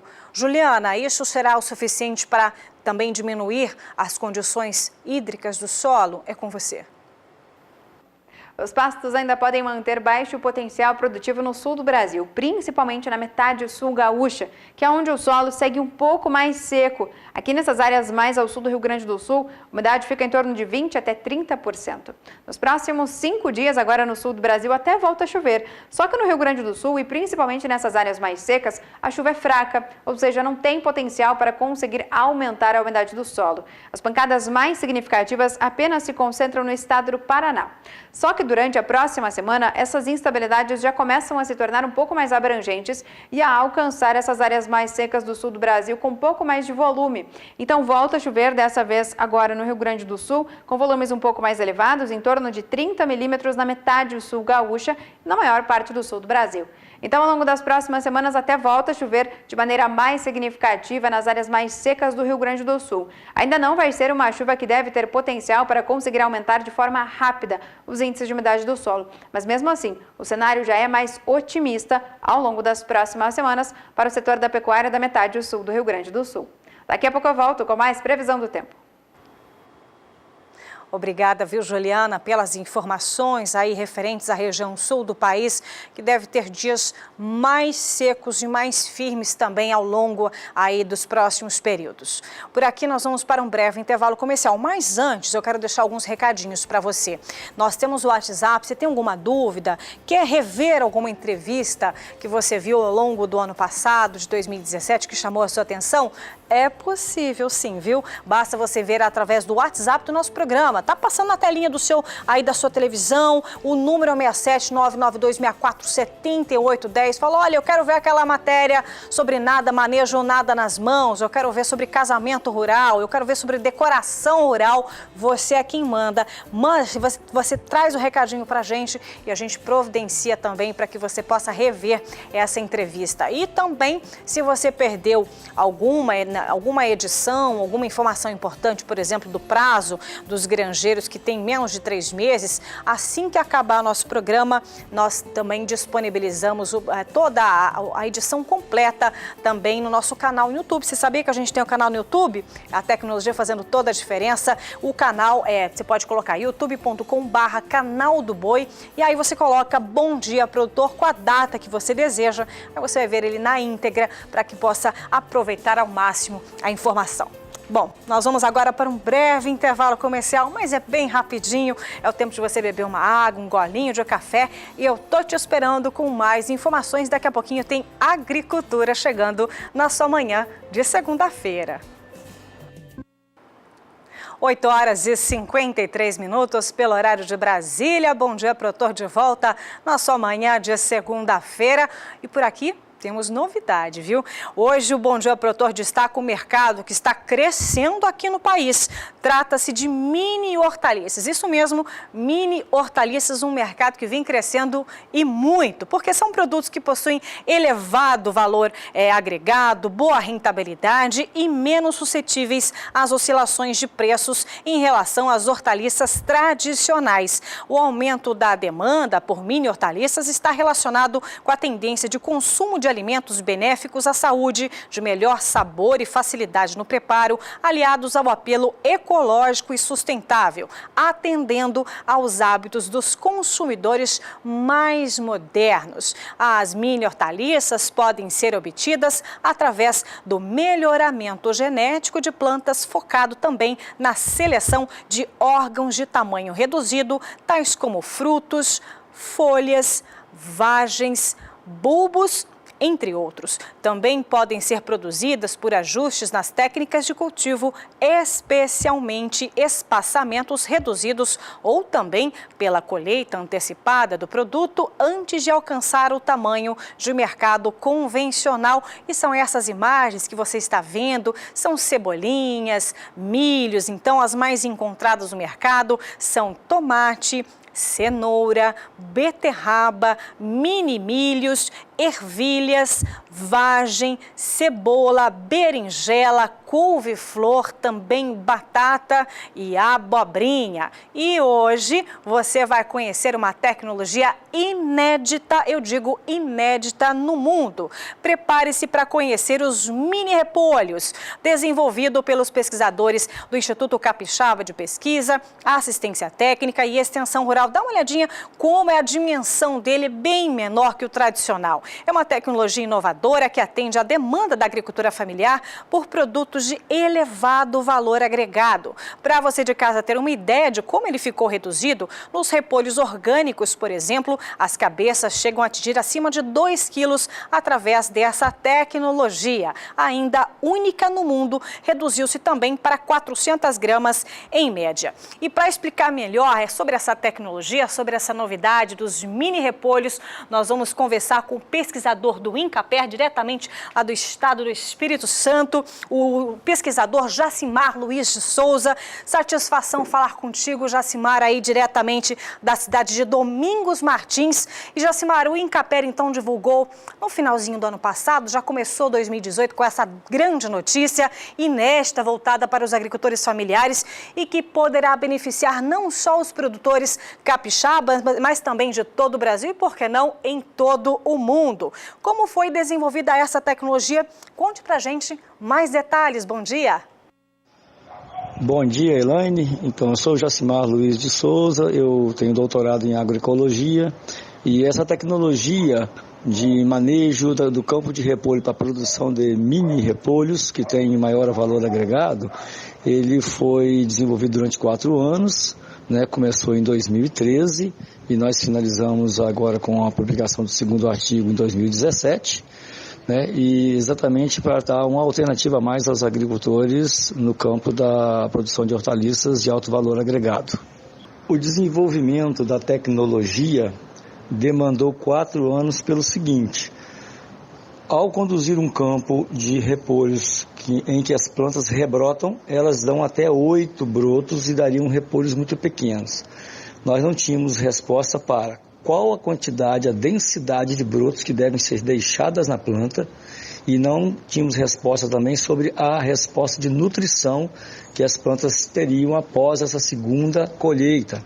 Então, os 2 trabalhos que foram feitos foram para exatamente gerar informações para os agricultores. E no primeiro estudo, ficou determinado que o agricultor, para usar essa tecnologia, ele deve manejar as plantas deixando 3 a 4 brotos por pés de repolho após ele cortar aquela primeira cabeça do campo dele. E a segunda questão é que as plantas respondem bem à adubação nitrogenada para melhorar essa nutrição e formação de cabeças desses mini repolhos. Então, essas informações dessa tecnologia com densidade e uma melhor nutrição em cobertura com nitrogênio deve ser feita pelo agricultor. Então, o INCAPER está divulgando agora essa técnica, já está disponível a pronto uso pelo agricultor, basta ele manejar, continuar manejando, não eliminar o campo que ele colheu, o repolho dele, deixar esse campo ainda em condução, apenas fazer uma limpeza, desbrotar 20 dias depois da colheita primária, deixando os 3 a 4 brotos por planta e fazer uma adubação de cobertura. Com esses 2 cuidados técnicos, o manejo da produção de mini repolho vai ser um sucesso para ele vai conseguir uma colheita boa e vai ter um produto de alto valor agregado que vai ser uma alternativa a mais de renda para ele na propriedade. Que maravilha, viu, Jacimar? Além disso, a produção de mini repolhos também se mostrou altamente de uma grande vantagem econômica e até mesmo para suprir essa necessidade dos consumidores que estão cada vez mais com pressa, né? Cada vez famílias menores. Então, não adianta comprar um produto grande se você tem aí a alternativa de comprar um mini repolho que é fácil, rápido, e aí você não tem o desperdício. Aliás, são inúmeras as vantagens, não é mesmo? Perfeito. A tecnologia, ela foi desenvolvida a partir da necessidade de reduzir o tamanho do produto para as características do mercado consumidor moderno, que demanda hortaliças de menor tamanho, em função das menores famílias e famílias de tamanho menor que a gente tem na sociedade moderna. E também resolver um problema do mercado de repolhos orgânicos, que produz uma cabeça muito grande, e a vantagem técnica, então, ficou constatada de que é viável, plenamente viável, você produzir uma hortaliça menor para esse mercado. E como é um mercado seletivo, ele apresenta a vantagem de, com esse segundo campo de mini repolhos, conduzido a partir do campo primário de repolho, nós temos uma diminuição muito grande de mão de obra e também diminui muito o custo de produção. E com menos mão de obra e menos custo de produção, e ainda vendendo no mercado que paga melhor as mini hortaliças, a rentabilidade dos mini repolhos é algo muito favorável ao agricultor familiar, muito vantajoso economicamente. Ô, Jacimar, quem ficou interessado, quer saber mais informações, como é que faz? Qualquer informação adicional, os técnicos e os agricultores podem obter com o setor de difusão do INCAPER ou direto no centro de pesquisa que fica lá em Domingos Martins, na Fazenda do Estado, no Centro Serrano, no centro de pesquisa do INCAPER, que a gente terá todo o prazer em orientar. Agradecemos aí o apoio do Canal do Boi na divulgação dessa tecnologia inédita no mundo que o INCAPER tem divulgado e que seja realmente bastante útil tanto para os agricultores quanto para os consumidores, que terão um produto mais adequado ao seu hábito moderno de consumo. Um abraço a todos e muito obrigado pela oportunidade. Nós conversamos com o pesquisador do INCAPER, o Jacimar Luiz de Souza. Muito obrigada, viu, Jacimar, por trazer essas informações dessa tecnologia ainda inédita em todo o mundo e que você que assiste aqui o programa Bom Dia Produtor tem acesso. Muito obrigada e sucesso. E vamos continuar de olho em todas as tecnologias e novidades que são desenvolvidas pelo INCAPER. Vamos falar agora sobre clima e vamos lá para a região norte do país, subindo o mapa do Brasil, acompanhar também a previsão do tempo, que da mesma forma, seguindo a região sudeste, região centro-oeste, a chuva também deve ter nos próximos dias mais intensidade as localidades para que você possa se organizar para saber ao certo os próximos períodos. Quem traz é ela, Juliana da Somar Meteorologia. Os pastos da região norte devem manter bom ritmo de crescimento e bom potencial produtivo ao longo dos próximos dias. O solo já se encontra bastante úmido. Aqui nessas áreas em rosa, a umidade do solo até alcança 100%. E nos próximos 5 dias tem previsão de chuva abrangente ainda na região norte.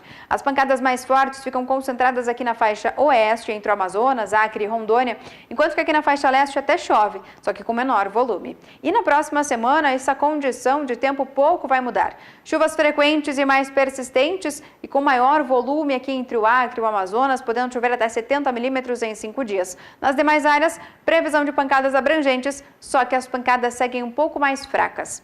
Então, ao longo das próximas semanas, grande parte dos pastos da região norte consegue manter bom ritmo de crescimento, porque o solo ainda se mantém com bastante umidade. Hoje eu encerro por aqui a minha participação. Até mais. Obrigada, viu, Juliana? Olha, vou até aproveitar que o destaque foi a região norte. Eu vou continuar na região norte. Atenção você, telespectador, que fica ligadinho, que sempre fala, vocês não falam da região norte.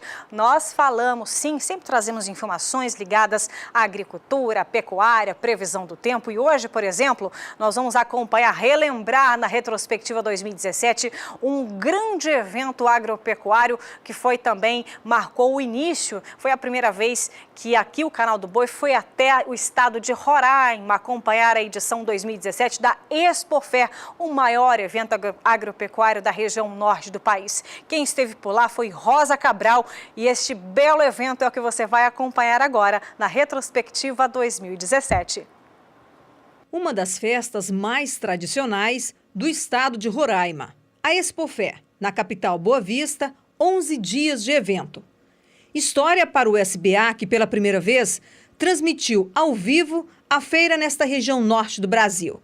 E para a exposição, que se mostra em um canal nacional também pela primeira vez. Isso não deu muitas visibilidades, né? Muitas pessoas já ligaram de outro estado, querendo saber como é que vem, como é que faz, como são as coisas aqui. E como as coisas andaram por aqui. Assim, uma vitrine com genética, competições com várias modalidades esportivas do mundo do campo, negócios do pequeno ao grande empresário, os leilões, cursos tecnológicos, negociações de crédito rural. E na primeira noite, no palco do discurso, as chaves da Casa Expofé para quem produz. Estamos brindando ao nosso homem do campo, aos nossos produtores, à nossa população, com a nossa 40ª festa Expofé. Construímos a ambientação para o agronegócio. Os nossos técnicos da Secretaria de Agricultura estão aí disponíveis para elaborar os projetos para os nossos produtores. O nosso pequeno produtor da agricultura familiar, que é o alvo da nossa grande preocupação, de dar todas as condições para que eles possam crescer. As palavras da governadora Sueli Campos alinham com a declaração desse expositor, quando se refere à venda dos tratores agrícolas, financiados na grande maioria para a agricultura familiar. Nós vendemos além do que nós temos disponíveis para entrega hoje, tanto tratores quanto caminhões, né? Nossas vendas foram todas em cima do Mais Alimento, né, através do Banco do Brasil. Fomos em busca de agricultor que também movimenta a feira. E encontramos a turma que produz farinha. Opa, nada de mão na massa. Tecnologia a todo vapor. Era bem difícil. Hoje está bem mais fácil, né? Porque a gente realmente faz essa estrutura e sai bem mais facilitoso. Como é que é o nome desse forno? Esse é o forno industrial. Quantos quilos mais no sistema industrial? Esse aqui é o seguinte, com esse pequeno aqui, antes a gente fazia uma condição de 4 sacos de farinha por dia. Esse aqui hoje, nós estamos fazendo 20 sacos por dia. A engenhoca é cópia, mas aqui é original na iniciativa do Joel Vitoriano. Na verdade, não é uma invenção, mas uma cópia, né? Porque eu já tinha visto outras, aí a gente fez e trouxe aqui para a região para melhorar o nosso trabalho, né? Esse já é o 5º que nós fabricamos. E o custo-benefício? Compensa, que aí alivia muito a mão de obra, né? Diminui a mão de obra e aumenta muito a produtividade. Tá certo. Vamos seguindo porque o negócio agora é pecuária. Tem raça nova nos leilões dos roraimenses. O anfitrião de Um Novo Tempo assina pelo nome de Cinepol Taquari, vindo do estado do Mato Grosso do Sul. Muito gratificante, uma responsabilidade muito grande de trazer o que nós temos de melhor da nossa genética para pulverizar o Cenepol aqui no estado de Roraima. Foram mais de 5.000 quilômetros dentro de uma carreta. Hoje fazem exatamente 30 dias que esses animais saíram da fazenda, sentiram pouco, são jovens, mas tem toda a vida reprodutiva pela frente. Foram trazidos 30 machos e 10 fêmeas. E na força da credibilidade do martelo, o leiloeiro Éder Benite acelerou o gogó e fechou médias de 13.000 para os touros e 15.000 para as matrizes. A raça foi o chamariz que atraiu a nelorista Mariene do Carmo ao recinto. O foco é o cruzamento industrial. Ele tem uma vantagem mais ou menos de 6 meses na frente do Nelore, né? Então isso conta muito. É um gado dócil, de fácil manuseio, né? Então essas duas coisas atraem muito na nossa vontade de introduzir essa raça. Na noite seguinte, o Nelore Sinuelo 2R, que embarcou do estado do Acre e por aqui chegou com a missão de somar no melhoramento genético.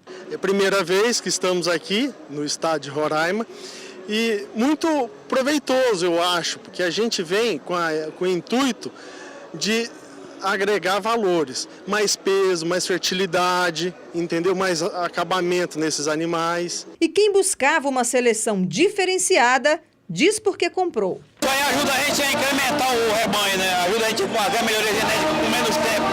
Essa qualidade que os meninos trouxeram do Acre aí é fora de sério. Os leilões são muito importantes em todos os estados que a gente vai. Você pode ver que o próprio Canal do Boi, que é o grande divulgador dos leilões no Brasil, tem leilão quase todo dia, ou todo dia praticamente. Então, assim, é uma forma muito eficiente de fazer com que o nosso pecuarista venda os seus animais com um preço um pouco melhor do que venderiam normalmente nas propriedades. E assim a exposição seguiu o rumo do sucesso em expectativas e números. No mundo dos negócios rurais, a previsão de 35 milhões bateu o martelo numa porcentagem acima do programado, chegando à casa dos 40 milhões de reais. E, deixando a pasta dos negócios, entra em cena a diversão. E, de repente... Demonstra os competidores que a vida se expande. Vou cantar para repórter, pois tem quem me mande. E também é do Mato Grosso do Sul e a cidade é Campo Grande. E seguindo, noite ou dia, tem animação. Na terra de pecuária, a cavalgada, uma das atrações da Expofé, mais de 200 cavalos e seus donos saíram da cidade rumo ao parque. Na chegada, churrascada gaúcha. Há 6 anos, quando começou a cavalgada, eram assadas 13 costelas. Hoje são 61. E o tempo de duração aí, para que fique nesse ponto aqui, 5 horas de fogo. Acho que fazer com amor e carinho, né? Tudo fazendo com amor faz bem feito.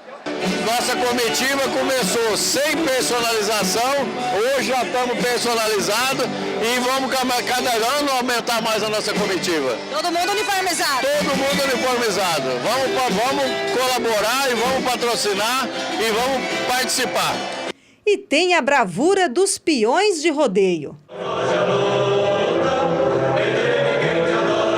Marcos Brasil, locutor de rodeio, emprestou seu carisma para animar a plateia e fez o seu show.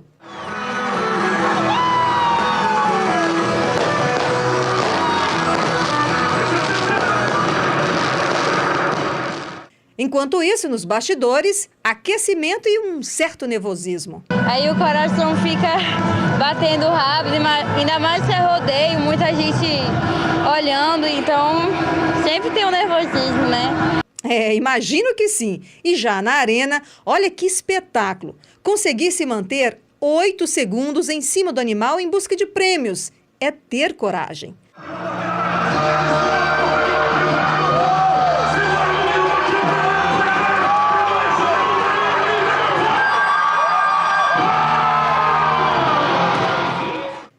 Às vezes, o sonho de ser campeão fica ali mesmo na arena, com direito à explicação. Acredito que o touro entrou na contramão e eu desci um pouco a desejar, não joguei o braço, perdi a velocidade do touro e foi tudo embora. Bom, ganhando ou perdendo, para o público, o espetáculo é a diversão.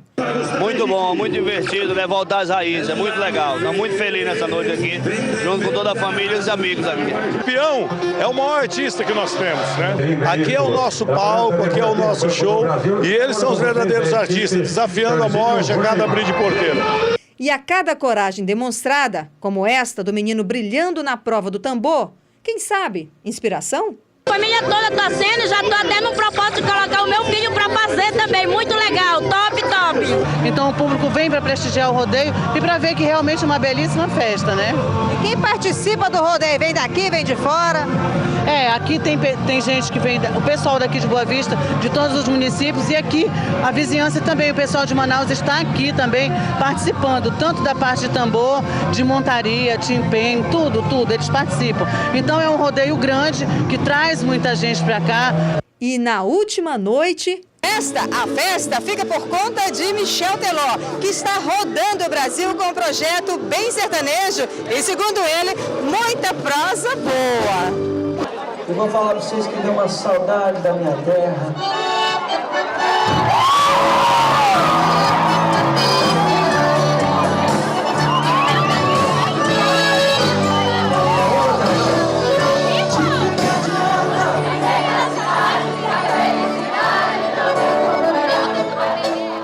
E sempre muito especial, sempre recebido com muito carinho.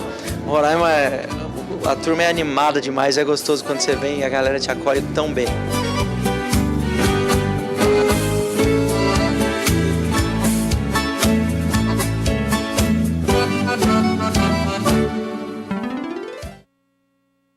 Eita, que matéria bonita demais de ver, não é mesmo? É Expofer 2017, você viu na retrospectiva 2017, muitas informações bacanas, rodeio, música e também churrasco, gastronomia. E Michel Teló trazendo aí com certeza, brilhantando este grande evento. Hora de intervalo comercial e voltamos para o último bloco com informações de mercado direto da B3. Brasil Bolsa Balcão, não sai daí não. Eu volto já já. 9h16 pelo horário de Brasília. Bom dia, produtor. Retornando na sua manhã de segunda-feira, dia 8 de janeiro de 2018, começando a segunda semana útil deste novo ano que começa. E para completar, nós vamos a B3, Brasil Bolsa Balcão, pois é hora de acompanhar as primeiras negociações deste novo dia, desta semana. E para isso, vamos então até São Paulo, conversar com Walter Polga Júnior, que já está lá posicionado e nos deixa atualizados. É com você. Bom dia, Elaine, bom dia a você, bom dia a todos. Bom, nós começamos nesta segunda-feira e, como sempre, no último bloco, né, Elaine, falamos do mercado de café, né? Bom, as exportações mundiais de café caíram aí nos primeiros meses dessa safra, viu? As exportações de café dos países membros da Organização Internacional do Café já totalizaram aí cerca de 9 milhões de sacas de 60 quilos em novembro agora, né? Segundo mês da safra mundial 2017-2018, que vai de outubro até setembro, né, contra quase 10 milhões de sacas registradas no mesmo mês de 2016. Resumindo, tivemos uma queda nas exportações mundiais de 9,2%. Os dados foram divulgados já no final da semana passada, na sexta-feira, final do dia, em Londres, né? As exportações acumuladas nos 2 primeiros meses da temporada 2017-2018 somaram, né, 17 milhões e 600 mil sacas, ou seja, uma baixa de 11,3% em relação a 2016-2017, quando nós tivemos embarques aí de quase de 20 milhões de sacas, né? Bom, segundo a Organização Internacional do Café, o Brasil exportou aí menos de 2 milhões e 800 mil sacas de café em novembro. Nós tínhamos exportado em 2016 bem mais do que isso, quase 3 milhões e 300 mil. Caímos agora para cerca de 2 milhões e 800 mil sacas. Queda, portanto, em outubro e novembro acumulados. O maior produtor mundial exportou aí no total, né, que é o Brasil, exportou pouco mais de 5 milhões e 600 mil sacas, contra quase 6 milhões e 700 mil sacas 2016-2017. Resumindo, queda no embarque do Brasil, queda nas exportações mundiais de café, são dados que foram divulgados no final da última sexta-feira, ou seja, temos aí uma baixa nas exportações de café. Agora, as lavouras de café no Brasil faturaram cerca de 21 bilhões de reais, né? A receita da lavoura de café do Brasil em 2017 atingiu um faturamento de mais de 21 bilhões e 140 milhões de reais. Agora, para estabelecer um comparativo desse valor, com o valor recebido pelos cafeicultores, com os 3 anos que antecederam 2017, verifica-se que em 2016, tome nota, cafeicultor, o faturamento correspondeu a 24 bilhões e meio, né? De 2015 foi 20 bilhões e 610 milhões, 2014 foi 20 bilhões e 680 milhões. Bom, resumindo, nós tivemos um aumento aí da receita da lavoura de café em 2017, né? Nos anos anteriores tivemos números mais baixos. Agora, para 2018, qual é a perspectiva segundo dados divulgados pela agência de notícias CNA, né? Bom, em 2018 a estimativa é de que a receita bruta de café no Brasil deve atingir cerca de 20 bilhões de reais. O faturamento bruto da lavoura de café, vale lembrar, ele é mensalmente, né, divulgado pela Secretaria de Política Agrícola do Ministério da Agricultura, né, no formato de valor bruto da produção, chamado VPB. Então, já temos aí a perspectiva de um faturamento mais baixo para este ano, voltando aí aos níveis de 2014, já se aproximando aí dos níveis de 2015. 2017 teria sido aí um ano especial. A análise do valor bruto de produção de novembro de 2017 disponível, aliás, na íntegra, no Observatório do Café, né? O cafeicultor deve ficar atento a isso, do Consórcio de Pesquisa do Café, que é coordenado, aliás, pela Embrapa Café, que considera nas suas avaliações a produção de café das 5 regiões geográficas de 16 estados do país. Além de divulgar o chamado valor bruto de produção, também são divulgados nesse site análises de dados mensais do café constantes do Sumário Executivo do Café, cujas edições também estão disponíveis no chamado Observatório do Café. Cafeicultor deve estar atento, usar aí seu computador para ter informações sobre o comportamento do mercado e, para isso, planejar melhor o seu trabalho neste ano. Agora, e o mercado? Como se comportava no início desse ano? Bom, Londres fechava na sexta-feira com perdas moderadas, o café registrava cotações estáveis no Brasil nesta sexta-feira, o mercado brasileiro de café teve uma sexta-feira de preços estáveis. Enquanto esses preços se mantinham estáveis, nós tínhamos queda em Londres, nós tínhamos queda em Nova York, nós tínhamos queda aqui também. Então, o mercado de bolsa vinha em baixa para o café. Agora, é estável no mercado físico, também pudera, né? O mercado físico sofre alguma alteração quando há alteração em bolsa, mas foi uma alteração muito pequena. No sul de Minas Gerais, ainda R$ 455 a saca do café arábica, bebida boa, com 15% de catação. No Cerrado Mineiro, também café com 15% de catação, na faixa de R$ 460 a saca. De modo que nós tivemos aí poucas alterações no mercado físico. Café Arábica Rio, tipo 7, lá da Zona da Mata de Minas Gerais, R$ 410 a saca. E o Conilon, tipo 7, dados de safras e mercado, hein? Safra nova em Vitória, né? Tinha preço estável em R$ 360 a saca. Bom, tivemos baixa na última sexta-feira, mas o CPEA constatava mais uma leve alta para o café nas principais praças que comercializam café com entrega em São Paulo. Você tem agora no painel o número do CPEA apurado na última sexta-feira, você acompanha comigo, veja, R$ 454,80 a saca, uma alta de 0,11%. Então veja que neste mês, em apenas 5 dias de negociação, nós tivemos café arábica com alta de 1,81% em reais no indicador do CPEA. Repetindo, alta de 1,81% no indicador do CPEA neste mês. Negociações apuradas pelo indicador CPEA, né?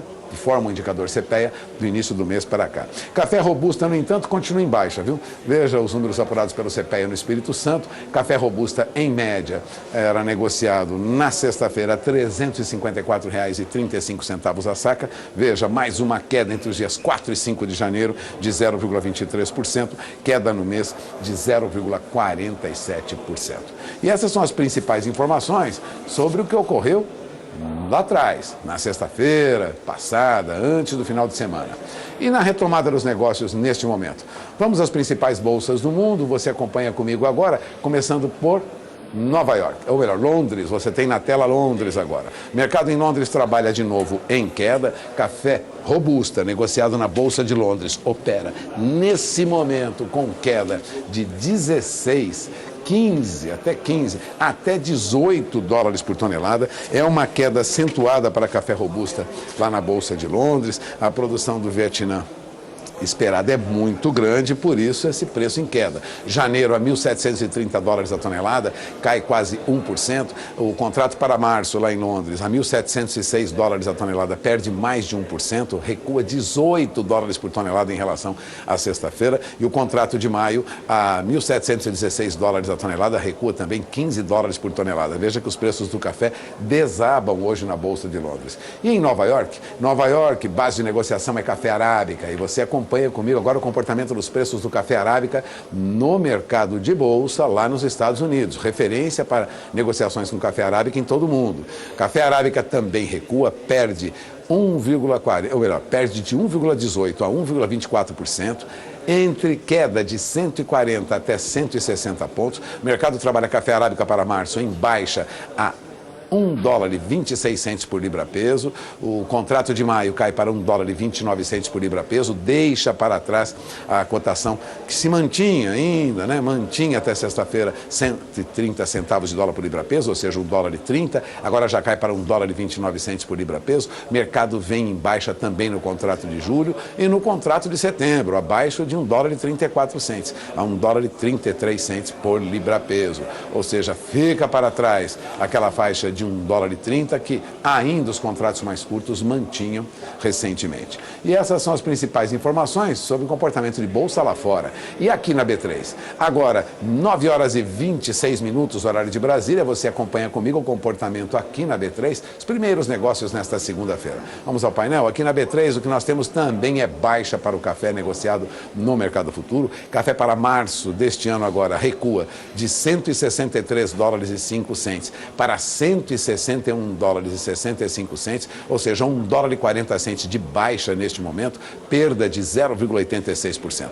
Café em queda lá fora, café em queda aqui também. Não é diferente para os demais vencimentos. Veja, setembro de 2018 também recua. Recua pouco, é verdade, mas já recua para $162 a saca.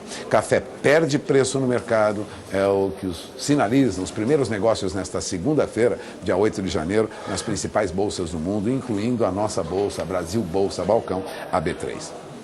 E vamos para o mercado do boi gordo, porque as exportações de carne bovina fecharam 2017 com recuperação, fato amplamente divulgado. É que depois de um ano tumultuado, devido aí aos efeitos da Operação Carne Fraca da Polícia Federal e que ainda perduram em alguns mercados na União Europeia, as exportações brasileiras de carne bovina em natura fecharam o ano passado com um crescimento de 10% em volume, ou seja, exportamos 10% mais carne bovina em 2017 do que em 2016. E mais do que isso, a receita melhorou. A receita subiu 14% em relação ao total que nós tivemos no ano anterior, ou seja, no ano de 2016.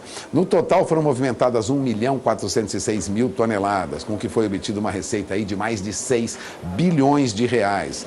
Houve um crescimento, portanto, acentuado de 14% no faturamento. Em 2016 foram 1.350.000 toneladas, que não passamos aí de 5 bilhões e 340 milhões. Agora já passamos de 6 bilhões. Número exato, 6 bilhões e 75 milhões. As informações são da Abrafrigo, né? Associação Brasileira de Frigoríficos. Ela compilou os dados de movimentação que foram divulgados pela SESEX, da Ministério da Indústria e Comércio, né? Para você ter uma ideia, o Brasil exportou em dezembro agora mais de 136.000 toneladas. Nós tínhamos no mesmo mês de 2016 exportado menos de 110.000 toneladas. Agora exportamos 136.000 toneladas, aliás, mais do que isso. A receita foi muito grande, né? Foi de 559 milhões só em dezembro, hein?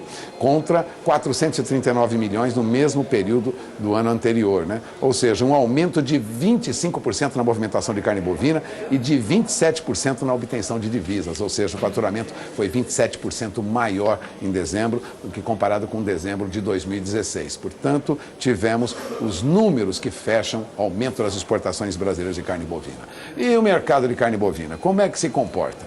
Bom, vale lembrar que o mercado físico teve preços mais baixos em algumas praças já no início deste ano. A oferta de animais terminados cresceu agora na primeira semana do ano. Isso pressiona as cotações nas principais praças comercializadoras. A escala de abate dos frigoríficos em São Paulo, por exemplo, está posicionada entre 3 e 4 dias úteis, ou seja, uma escala mais folgada. E em São Paulo os indicadores oscilam aí entre R$ 148 e R$ 150 a arroba. Entre 148 e 150 em São Paulo. Goiás já recuou, né? Caiu para R$ 146 arroba em média, no máximo 148. No Mato Grosso do Sul, os preços se mantêm em Dourados na faixa de 139 contra 140 na quinta-feira. Então, sexta-feira já tivemos uma queda na região de Dourados para a cotação de boi no Mato Grosso do Sul. Agora, e o que ocorre em São Paulo, segundo o CPEA? O CPEA já constatava uma alta para a média dos negócios com boi gordo no interior. Veja, São Paulo, que fornece, na verdade, os dados que são obtidos para o indicador CPEA, mostra uma recuperação para os preços do boi gordo. Subiram de novo para R$ 146,60 arroba, uma alta de 1,24%. Bezerro, negociado no Mato Grosso do Sul, perto da estabilidade, segundo o CPEA na sexta-feira. Volume de negócios também não é tão grande neste início de ano. Agora veja, boi gordo a R$ 146,60, bezerro a R$ 1.151,85 por cabeça, perto da estabilidade. No mês, o indicador bezerro perde 1,67%, então bezerro mantém aí, vou repetir, a R$ 1.151,85 por cabeça.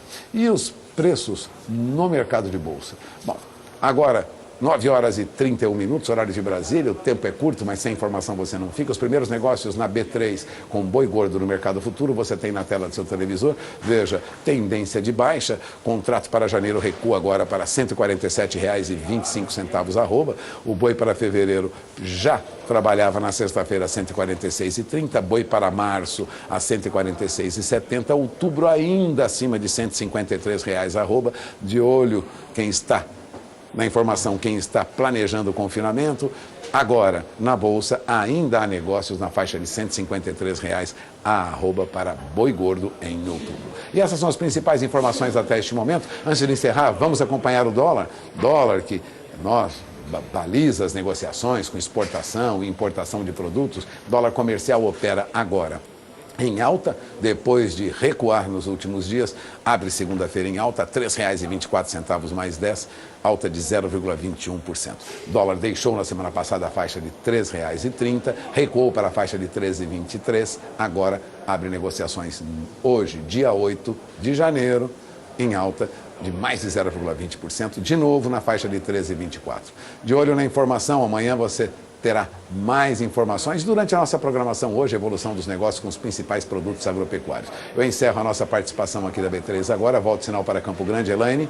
Muito obrigada, Puga. Excelente semana para você e para toda a sua equipe. Da mesma forma, estendemos esse convite para você. Amanhã tem muito mais Bom Dia Produtor. Que a sua semana seja bastante produtiva, com muito sucesso e, claro, com muita saúde para dar início a este planejamento de 2018. Amanhã, bem cedinho, eu te espero. Tchau, tchau.